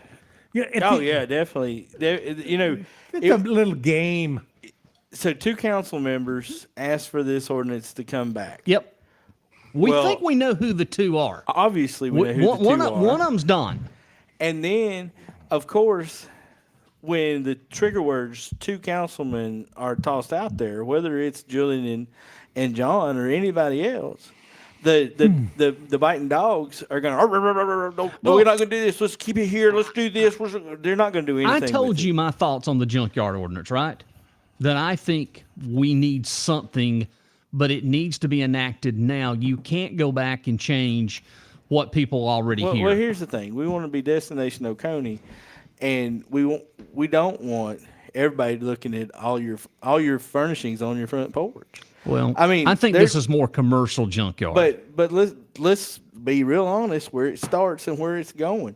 If they can get a fence around the junkyard, pretty soon down 130 with all them cars that are sitting there, can't go anywhere but look at your yard and go, shit. Right? It won't be long to all of those people that live in all them $500,000 houses over there in those nice neighborhoods that have HOAs go, man, I wish this dude would clean his I'm gonna close junk my Well, out I mean, of his they're yard. already over at Madison Point. They come So- measure the grass. So I'm for gonna God's close sake, my eyes. But what I'm saying though is, drive like that. when you're sitting in your Tesla, you're trying to get to Greenville, and it explodes and and- rear end but because of you're all the sitting there- traffic. but you're sitting there and you've got to look at this stuff. Where it starts with the junkyard ordinance and where it goes with countywide HOA, round and round, nobody knows where it's going to stop. But these corridors that they want to make look pretty, these lake people just need to go ahead and buy these folks out and make it look pretty. But wait a minute, the junkyards are not around the lake, is what I'm trying to tell you. We have a junkyard right now that is a traffic hazard on Old Clemson Highway. That's Has been for 30 years. 30 years. But here's the thing. People been calling about it. I would love to know how many wrecks have been, over there. Hey, but when there's 5,000 more houses over there, the state's going to have to public domain that, and they're going to do eminent domain and have to clean that up to make one of them round circles to go around there. I got dibs next. Go real quickly. We're way behind. Okay. So here's the thing. I'm going to say it. I want everybody to hear it. I've been talking about this since 2009 when I first started talking about planning and zoning, and that's when I had that guy threaten my life. And McMahon then said I was trying to steal farmland. Take it. Why in the hell are we talking about junkyards? Who gives a shit about the junkyards? You've got the county burning down with all these new subdivisions, no planning. You're going to decimate Fair Play and all these other places that are totally under. And they're talking about, well, maybe in 2 weeks we can get blah, blah. Guys, I'm telling you, Jeff doesn't believe me. What's that? I think it's too late. You are not going to impact with what's going on now. Before you get serious about this, will be probably 25, 26. By then it's too late. You're going to have this whole area that's going to be so wicky-wacky. You're going to be trying to work on roads just to get by the crap they built. You have an opportunity in 2024 to right the ship. Well, yeah. But I still think you're going to have the right team to right the ship. You do. If you don't have the right team, it's still going to be doing the but same it'll thing. be on emergency fixes at that point. When right now they could do the right thing. If you do not, it's like business. You don't have unlimited money and you don't have unlimited time. You make these decisions to do the right thing. It has nothing to do with being a Democrat, a Republican, a Libertarian, Independent. It doesn't matter. It has to do with having the God-given brain to lead. That's right. Okay, let's get back into the fun part. Kathy, wait a minute. You had something real quick. Go ahead, Kathy. I'm sorry. I was just going to say back to the lighting and the buffering thing. Lighting can be dangerous. Like if it's not pointed in the right direction, and some of these new lights, where you can see the hairs on the possum as it's crossing the road. Oh, I wish I had that. It can be extremely dangerous and blinding when I can see my dogs in the dark. They hide. Yeah, I mean, seriously, if it's not pointed in the correct position, that they need to consider that. So if you have some of these stores go in and the lights are pointed at the highway and people are pulling out and that kind of thing, buffering is important. So I just want people to consider that. It can cause accidents and all kinds of stuff. All right, let's go back now into the show, back to the county council meeting. Coming down to planning or to keep it simple, I think that's the best method of moving forward. Rainey had to take a call from Jim Mann. Or whatever. Because it's in reference to what we were discussing this evening. It's about the issue in Seneca. Complex. Nobody can hear it. The original intent of that one was to start with development standards regarding lighting. And it turned into something it wasn't. So as we move forward, I think that's good instructions down to planning to, develop. We don't have, to my knowledge, we don't have development standards. We have some zoning, we have some things that are there, but there's not a, council development standards saying this is what we want a subdivision to look like. So there's no development standards. So that's why you don't know, because there is none. So this is us drafting and creating something together. So we're all new to it. Mr. Chairman? Yes, sir. We got the man back there can tell you what type of setbacks we have right now. What kind of setbacks do we have? Yes, sir. The current setbacks are all based on either the zoning designation and the lot size. So depending on how small or large the lot is, in control-free, there are setbacks. Residential is different setbacks. Agricultural will be different setbacks. He was just speaking about the apartments on 59, that's, what is the setback? In a between- control-free district, if it's less than a quarter acre lot, it's gonna be 10 foot on the front and 5 on the sides and rear. If it's between a quarter acre and half an acre, it's gonna be 15 on the front, 5 on the side and rear. And if it's a half acre or more, it'll be 25 on the front, 10 on the back, and 5 on the sides. For that particular piece. Well, while I got you here, I had someone call me and ask me, could they plant a tree and how close to the line could they plant it? They can plant anywhere they want inside the line. That's what I told them. Okay, first of all, we talk about cutting every damn tree down, and now we can plant a tree anywhere on your property. But yet earlier we're gonna cut every damn tree down. Please help me. Well, the thing about border Nobody's trees, calling him. Yeah, asking somebody about called tree. him, told him where he could plant a tree. All I can think about now is that commercial. Plant a tree for your tomorrow. Go Plant a ahead. tree. Well, the thing about border trees, Where's you the plant air? plant a tree on your border, and it's an apple Plant a tree. tree. The apples that grow on your neighbor's side of the property line belong to your neighbor. They don't belong to you just because they're on the tree starts here. If it ends up on the other property, that belongs to the. Yeah, and other if it guy. falls and hits your building and knocks your building out, your neighbor has to pay for your building. That's right. That's right. What? Whoever owns the tree on Right. their property. Well, that's right. And if it runs over on your property and it hits your building and destroys your 1960-something Corvair, then they got to pay for it. Exactly. And getting parts for a Corvair is next to useless. You can't. As long as the neighbor knew. The issue is this: if the neighbor's not an arborist, but if they're Well, I had the problem with the neighbor over there. Well, I sent him a certified letter. But we have an arborist now in Oconee government. I didn't realize that Glenn Hart was. And now he is. I mean, first of all, we got to cut every tree down, but now we can plant any tree we want to. God, he's got to make up his mind. He needs to watch the Lorax. That was me that called Can the tree overhang the line, you know? It'll be a few years before that happens. That's all I have. Okay. I won't object to going forward with another group discussing this, because I think some of them have the same opinion I've got. These houses are selling almost before they are built. And after the So- first ordinance, of course, first reading, we'll send it down to planning commission and get all their input. Right. We get, The reason why they're building the houses the way they are is because that's what the market's demanding. So, that's, you know, there's what, 3 or 4 different builds that's going on now. All of them are different standpoints. There's no more $130,000 starting house. It's 230, 240. So I agree Upwards of with 400. Well, yeah, and how you do that when you start. So I agree with being careful about what we're doing, but I also want to make sure that, you know, what's the point on looking like Charlotte?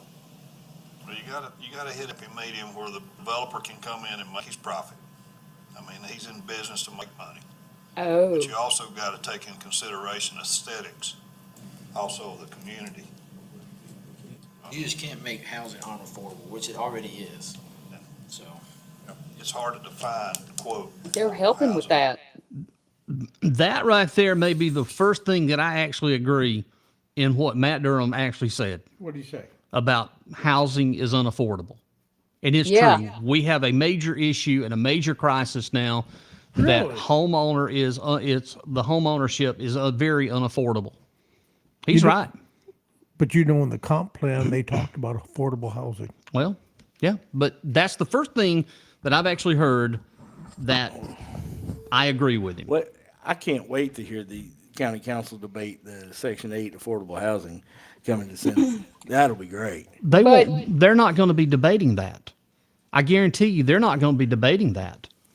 That's because that's going to be City of Seneca. Well, the way that some of the HUD agreements are for urban development, when they'll start those things outside the city limits and get tax breaks, and then it's a county problem, not a city problem. Nope, it'll be a city problem because they're going to annex that.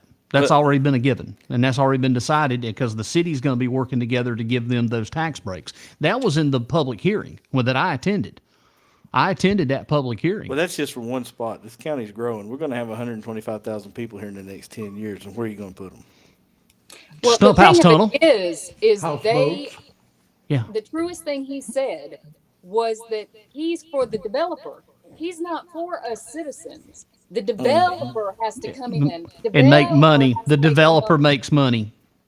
He's not for affordable housing. He's for the developer. Yeah, Okay? he So said that. Then Matt Skinny's in with, we've got to have some affordable housing. Affordable for who? Because it's not affordable for the people that were already here. We're not worried about the people that were already here. They're worried about getting people in here to feed these developers. Well, I actually agree, Kathy. I actually agree with you. I saw the need when I was running for council last year. How many you wouldn't believe and surprise the people that were barely making it and barely surviving, and some of them wasn't surviving. Yeah, I mean, people aren't going to be able to keep the homes they've got. They're building for people that are coming from places they couldn't afford. What was that guy in New York? The rent's too damn high. The rent too damn high. Rent too damn high. Yeah, so they're coming from there because they can't afford their stuff here, and we keep it's the same thing with the jobs. We're giving all of our assets away for free, and it's going to bite us in the rear end. We're giving our people away for free. We're giving our land away for free, and it's going to burn to the ground, y'all. That's what's going to happen. Right. All right, let's move on. You got real quickly, Chris. Eat the rich. Yep, here we go. Well, if we're aiming to develop, your 85 corridor with this industrial that's being proposed that could be out there, you're going to need 10 to 15,000 more houses in the next 3 to 5 years. Where are they going to go? So that's one of the reasons why I think these standards are being brought forth. As we continue to move forward in discussion. Thank you. Any other discussion? I got one more question. If we got a subdivision, am I supposed to plant them on my border, then he's gonna plant them the next door on his border to where we got 2 rows of trees? Oh my God Too many Almighty! trees. Too many trees. Too many trees now. Are you friggin' kidding me? I got to tell you what. Good He's fences, getting the weeds. Get in the weeds. good fences make good neighbors, and whoever lives around that dude needs to put up a real damn high fence. I got an idea. We're going to give away the first LTO Freedom Tree Fighter Award, and I'm going to present it to Glenn Hart at the next county council. There you go. Well, he lives in a gated community. He didn't have to worry about any of this Who? stuff. Glenn anyway. Glenn Hart? Glenn Hart don't live Does in a he gated not live community. out there? No. Glenn Hart lives off South Friendship Valley Road in Seneca. No. right. Do these guys even think about this stuff? Well, he said sometimes his brain don't engage. I heard that. Jennifer, I think he's 80. I think Glenn's 80 years old. But he's old. But he can still assign people Look. to come up with recommendations. He is the absolute reason that we do not need octogenarians in government at all. We retire people in their 60s and their early 70s because of this same thing. He needs to go retire, enjoy his golden years, cut down a tree or two, have a campfire, roast some marshmallows with grandkids, and leave this county government Efficient. alone. You know what? There are some people that want to do that. There are some people that don't. There's some people that are not capable of doing anything to actually make progress on anything at a certain age. It's up to the person. You can't force people. I mean, that's bad. Well, we have an issue with people in their 80s, 90s driving cars, wrecking and killing people. Then they should have their licenses taken away. Okay, this Before or after is before or they kill after they somebody. kill somebody.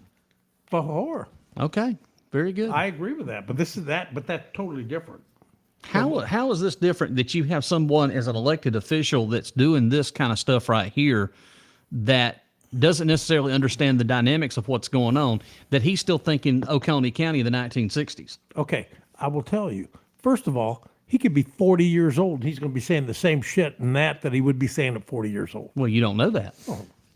But, I know, but I right know here, a this- guy that's like that. Believe me, you know it too. You know he would. The guy has never evolved. He's not thinking beyond that. He's so damn self. Every one of the look at Durham. Well, here, but he here's says the same shit that but he does. but here's the thing. This one listener says, I feel so bad because he's going to go out with not the same integrity and dignity he's known for, all because of who he hired to work for him. And the thing is they've taken advantage of him and are still taking advantage of him by allowing him to say these things for them. And I hope that there's a special place in the afterlife for the people that are using this guy and causing him to look bad. He was voted in. Well, he was voted in because he had a pretty good sense of integrity. And At one time. At one point, he was a pillar of the community. At one time. Now he's eroded that himself, just like McMahon. Everybody thinks that McMahon's this great dude until they see a Mortal Story interview and go, "Good God Almighty, what happened to that dude?" So I'll check on that. I'll check on that, and I'll tell you. Look, flowers, they sprout, they grow, they bud, they bloom, then they wilt. And that's what we see right here, wilt. I hate to Yeah. say it, but I think I think- disagree. I I don't think you- it has to do with age. I think it has to do with the way the people are. I don't. It doesn't. But this matter is what not. age. But this is not how Glenn used to be. Okay, well, I look at it as his. My family grew up with him. My uncle graduated high school with him, and I considered him a friend at one time. My dad has used him for land surveys, and he's done things for the family. He did my surveys. But he is not the same person. It can be a mutual tree. Yeah, mutual. I mean, if you got side by side, that's the perimeter between you and the next property. So you share, I mean, you wouldn't have to put double trees. You have to climb on your side of the tree, they don't climb on your side. But the whole thing. Wait a minute. Over damn trees. Well, The why do you think? roads are falling apart. The bridges are collapsing in Oconee County. We've got shit going under a pipe in damn Fairplay, and we're sitting here having discussion on trees. And you don't think that is a way that these guys could create obstacles and bottleneck everything to keep everything going exactly the way it is. It's a game with them. That's all it is. Two sides. You know, tonight, if we'd had a drinking game for every mention they trees, I'd be drunk right now, and the whole bottle of Jack would be gone. I'd have alcohol poisoning if I drank every time they said something stupid. The setback in the trees to be the property of the subdivision? Or Of the prop- development, Of the yes, development. of the development. Not the individual lots. That's correct. Okay. Just the perimeter of the entire, in the aggregate, take it as a whole. So if it's phase one, phase two, phase four, it's still in aggregate, Right. just that border. Okay. All right, any other discussion? Hearing none, all in favor? Mr. Chairman, just real quick, and I'll have that for the next council meeting. Just for those watching, we do have something that most folks would consider development standards in chapter 32. It works in concert with chapter 36. I don't want someone to just go freestyling out there and say, they say we don't have anything. It's not exact, doesn't touch on the issues y'all are talking about, but it certainly lays out what you have to do to develop a subdivision and all the requirements that you have to follow. So just wanted to note that for the record. Thank you, Mr. Reed, for the clarification.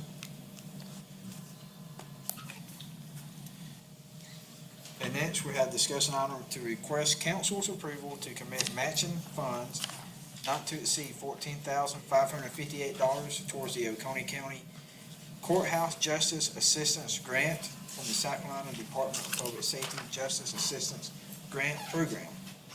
Amount not to exceed $14,558. Do I have a motion for that? I'll make a motion. Second? A motion, Mr. Hart, second. Mr. Davis, any discussion? Hearing none, all in favor? That is 5-0. council consideration. All right. For the most part, I'm going to go ahead and speed this up because of time constraints here. They go in, they do the voting, of course, for the vehicles. They do approve that.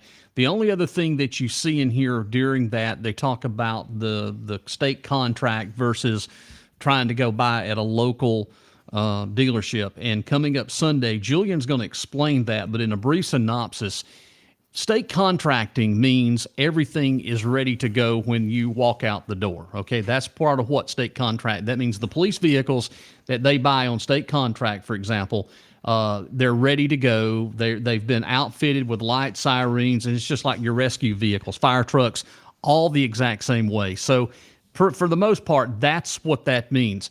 But Don did bring up a good point about trying to buy local and keep the money in Oconee County. But when you do that, you run the risk of not getting everything that you need for that particular vehicle. And again, you would be paying more. So going through this.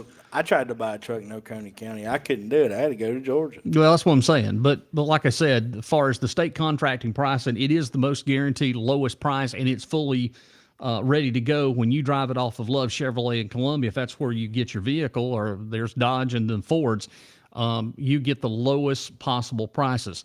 Now, again, we're kind of having to catch up with the times with the vehicle purchases. We have deputy sheriff's cars that, are reaching that what I call the drop dead date after, 90 to 100,000 miles, because when you drive those cars, you're putting them through the ringer.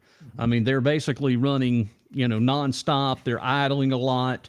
So again, with the buying the vehicles on state contract pricing, I completely understand. I think that is the only way to go. I know Clemson University, they have to buy theirs on state contract. Most government agencies in South Carolina, they buy on state contract. I think the only thing that you're not going to be able to get from a state contract is a fire truck. You'd have to contract that out with one of the fire manufacturers. Ambulances is the same way. But they get them from somewhere like Tampa. The fire truck. The other one that the city of Seneca just bought was in Indiana. Is it Elkhart, Indiana, where they make the fire trucks? There's a couple out in Indiana. The Seneca Chief Richie Caudell, the fire chief, and some of the firefighters actually had to fly out there and drive it back to Seneca. That's where I grew up. Elkhart? Yes. Isn't there's a fire manufacturer out there that manufactures. That's where all the mobile homes and boats and everything else are being made. So anyway, the final portion of tonight's broadcast, as we get ready to wrap it up, I wanted to go to the end. Now we're getting to the fun stuff. And we know towards the end they go into executive session, and I'm going to try to get this as best I can so that you can actually see it. Now, here's a conversation. If you take a look at your screen right now, on your screen, let me put the thing back up. Wouldn't you love to be a fly on the wall and see those two having a conversation? That's the sheriff and David McMahon. Oh, God. Yes. They were back there talking. I just love to have been a fly on the wall. You know what he said? What's that? He's saying, McMahon's saying to him right now, that sumbitch has talked about my notebook for 2 weeks, and I still don't have it. And you're probably right. But as we get towards the end, I'm going to go ahead and play. Your hand. I'm going to come back and play. Now get ready. You're about to see something highly entertaining. For tonight only, we get to see the modeling career of our good friend Perry as he gets ready to come back on camera and model for us. You're going to love this. If you haven't seen this, brace yourself because he has several different poses. All right, so coming back. They're getting ready to come back in. They're coming back in. All right, here we go. I need a motion. It's coming. Executive session. So move. Second, all in favor? Okay, nothing needs to take action coming out of the executive Here it session. is, y'all. Motion to adjourn. There it is. He stops. He looks. He sits. I hope he doesn't fall. He looks. He smiles. He looks. He folds his arms. There he is. Look at him. Got that smile on his face. That's like he's posing his glamour shots. I know. I just want to say thank you so much for making my life tonight so much better. He's going to be on the front of Plastics Inc. next month. But hey, here's the thing. Now that he knows that we can see him sitting in there and we are disgusted by him, at least we don't. He's cognizant enough not to pick his nose anymore. And we didn't have to see that for this whole meeting. So thank you, Perry, I for want to- not picking your nose. I really want to real quickly before we wrap up the show, right before the 8 o'clock hour. I really want to share the main thing tonight too. Not only was that wonderful, but there was something else that caught my eye this week that someone actually sent me. So if you can give me just a second, y'all go ahead and start going around the horn again next week. This coming Sunday, our normal show, it will be with Julia Davis. I sit down and have an interview. It's 1 hour and 30 minutes. And you'll enjoy it. So let me start with Chris tonight. I'll come to Kathy, Rainey, and then I'll have something I want to go out with. Okay. I don't really have much other than what you're seeing is these guys are creating bottlenecks. There's nothing getting done. Now they're talking a little bit about planning. Two reasons. Number one is because we're going to be approaching an election season. And the second one is they're actually seeing that they've created this monster and it's going to be a lot worse, and they're getting very concerned. But it's, like I said, we could have done something. I think it's too late. This meeting, I just tell you, was very uneventful and could have probably not been televised, and we didn't have to sit here and make fun of it because there wasn't a whole lot going on in any other normal county. But in this county, they give us so much material to talk about that we're going to talk about trees for the next 3 months. Yep. We're going to plant trees in the Global Elitist compound here in the table. I'm going to get some trees, and we're going to start growing trees every week. So when does Oktoberfest start? Sycamores. Okay, yeah, I'm going to talk about that. Oktoberfest starts Friday, Saturday, and Sunday. And yours truly, along with you guys and gals, we're going to be broadcasting live at 8 a.m. in beautiful Walhalla, South Carolina. There at the parking lot of the Oconee History Museum, there at the Bantam Chef. It is the Rotary Clubs of Oconee County's 5K. It's a fun event. We have a great time with that. And the Children's Fun Run. We're going to be on the air from 7 to 8. The Let's Talk Oconee crew, Lake Kiwi Radio Online, Sunny 107.9. We're going to be broadcasting for 2 great hours coming up Saturday morning in Salem, or in Walhalla, excuse me. And what time is LTO broadcasting? We're going to be on starting at 8 a.m. Until 11. That's 8 till 11, 8 right? till 11. Yep, Saturday morning, prime time. I just wanted to make sure everybody heard that. Yep. Kathy, go ahead. You're next. Well, just wow. This I can't believe they hate trees, y'all. I feel like they're selling us out. That's just that's what I got from all of this. They're selling out our citizens. Cutting the Yeah, trees. but cutting trees. They don't like trees. They don't like folks. That they're preparing a place for other people. All right, Randy Bond, you're next. I got to read this one comment. It says here, I feel like McMahon was telling him how things should be run. Back in my day, we stoned people for stealing stationery and school supplies. All right, I have something for you. Ladies and gentlemen, just a couple of days ago, our very good personal dear friend, Perry Smith, made a meme. Okay? Ooh. And it's actually representing us. Randy Bond, the tall character. No, that's Jim Mann. You think that's Jim Mann? Yeah. Well, then who's the other three? I'm not sure. I still believe that's you, and I believe that's us. I do. Which one's Kathy? I think Kathy's on the end with the red suspenders. I'm the one in the middle with the suspenders, and Chris, of course, is the one wearing the Unity shirt. You know what? Because it really does look like you, Chris, a lot. Well, except if you grow your beard a little bit. That is so flattering that I know. they would do all that. But did you notice, though, Oconee County Republican Party, Man's Misfits? I really believe that that's Jim Mann, Bruce Burrell, Josh Owens, and myself. That's what I think. So, well, you know, it probably is. I just want to say thank you. Hey, but it looks a whole lot like that picture that you and I and Jim took last year at Oktoberfest. You know, I didn't think about that. I forgot. You're exactly right. Y'all did take a picture, all three of you together. But And if we get together, we'll take another one. Hey, man, I'm small potatoes to these guys, man. I'm an afterthought. It's you guys they don't like. I don't care if they like. Hey, I don't give a damn if they like me or not. I gave up caring. Well, I do. I know you do, but I'm like talking to be about like- them. I don't care if they like me or not. You know, I'd like to go out to dinner with them. Let me I just tell think- you I something. think they love y'all. Let me just say something. Whether you like me or you don't like me, you better learn to love me because, by God, I'm the best damn thing going today. Woo! All right, folks, we will see you Saturday morning live, and then Sunday again. Julian Davis sits down with me in a candid conversation starting at 7 o'clock on Sunday evening on Let's Talk Oconee. Yes, Chris? Okay, and when in Oktoberfest, what time are we on? We're on Saturday morning. Okay, everybody, 8 Saturday a.m. 8 a.m. till 11. Till 11. So Yes. we're on the entire time. Yeah, for 2 hours. All right, I was just trying to So- write it on my calendar. And Yes, question, Kathy. are they going to have all the stuff on Main Street this year? 'Cause I'm not sure what they're having. I have not found out. I just know that we're going to be over there at the Bantam Chef, as that's where the race will start, begin, and end. And the fun race, the kids will be there, and it'll all be fun. We're going to be there. And we're going to start at 8, and we're going to be done at 11. So That's right. 8 to 11. All right. Randy, yeah, thank you for tonight's participation. Thank you for all our listeners and the folks that commented. We appreciate you so much. And again, thanks for listening. Let's Talk Oconee is a special presentation, get ready, of Let's Talk Oconee LLC. Oh, I didn't know that. Yes, I just thought I'd pass that along. I like it. Yeah, we have an LLC now. All right, there you go. Have a good evening, everybody. All right, see you shortly.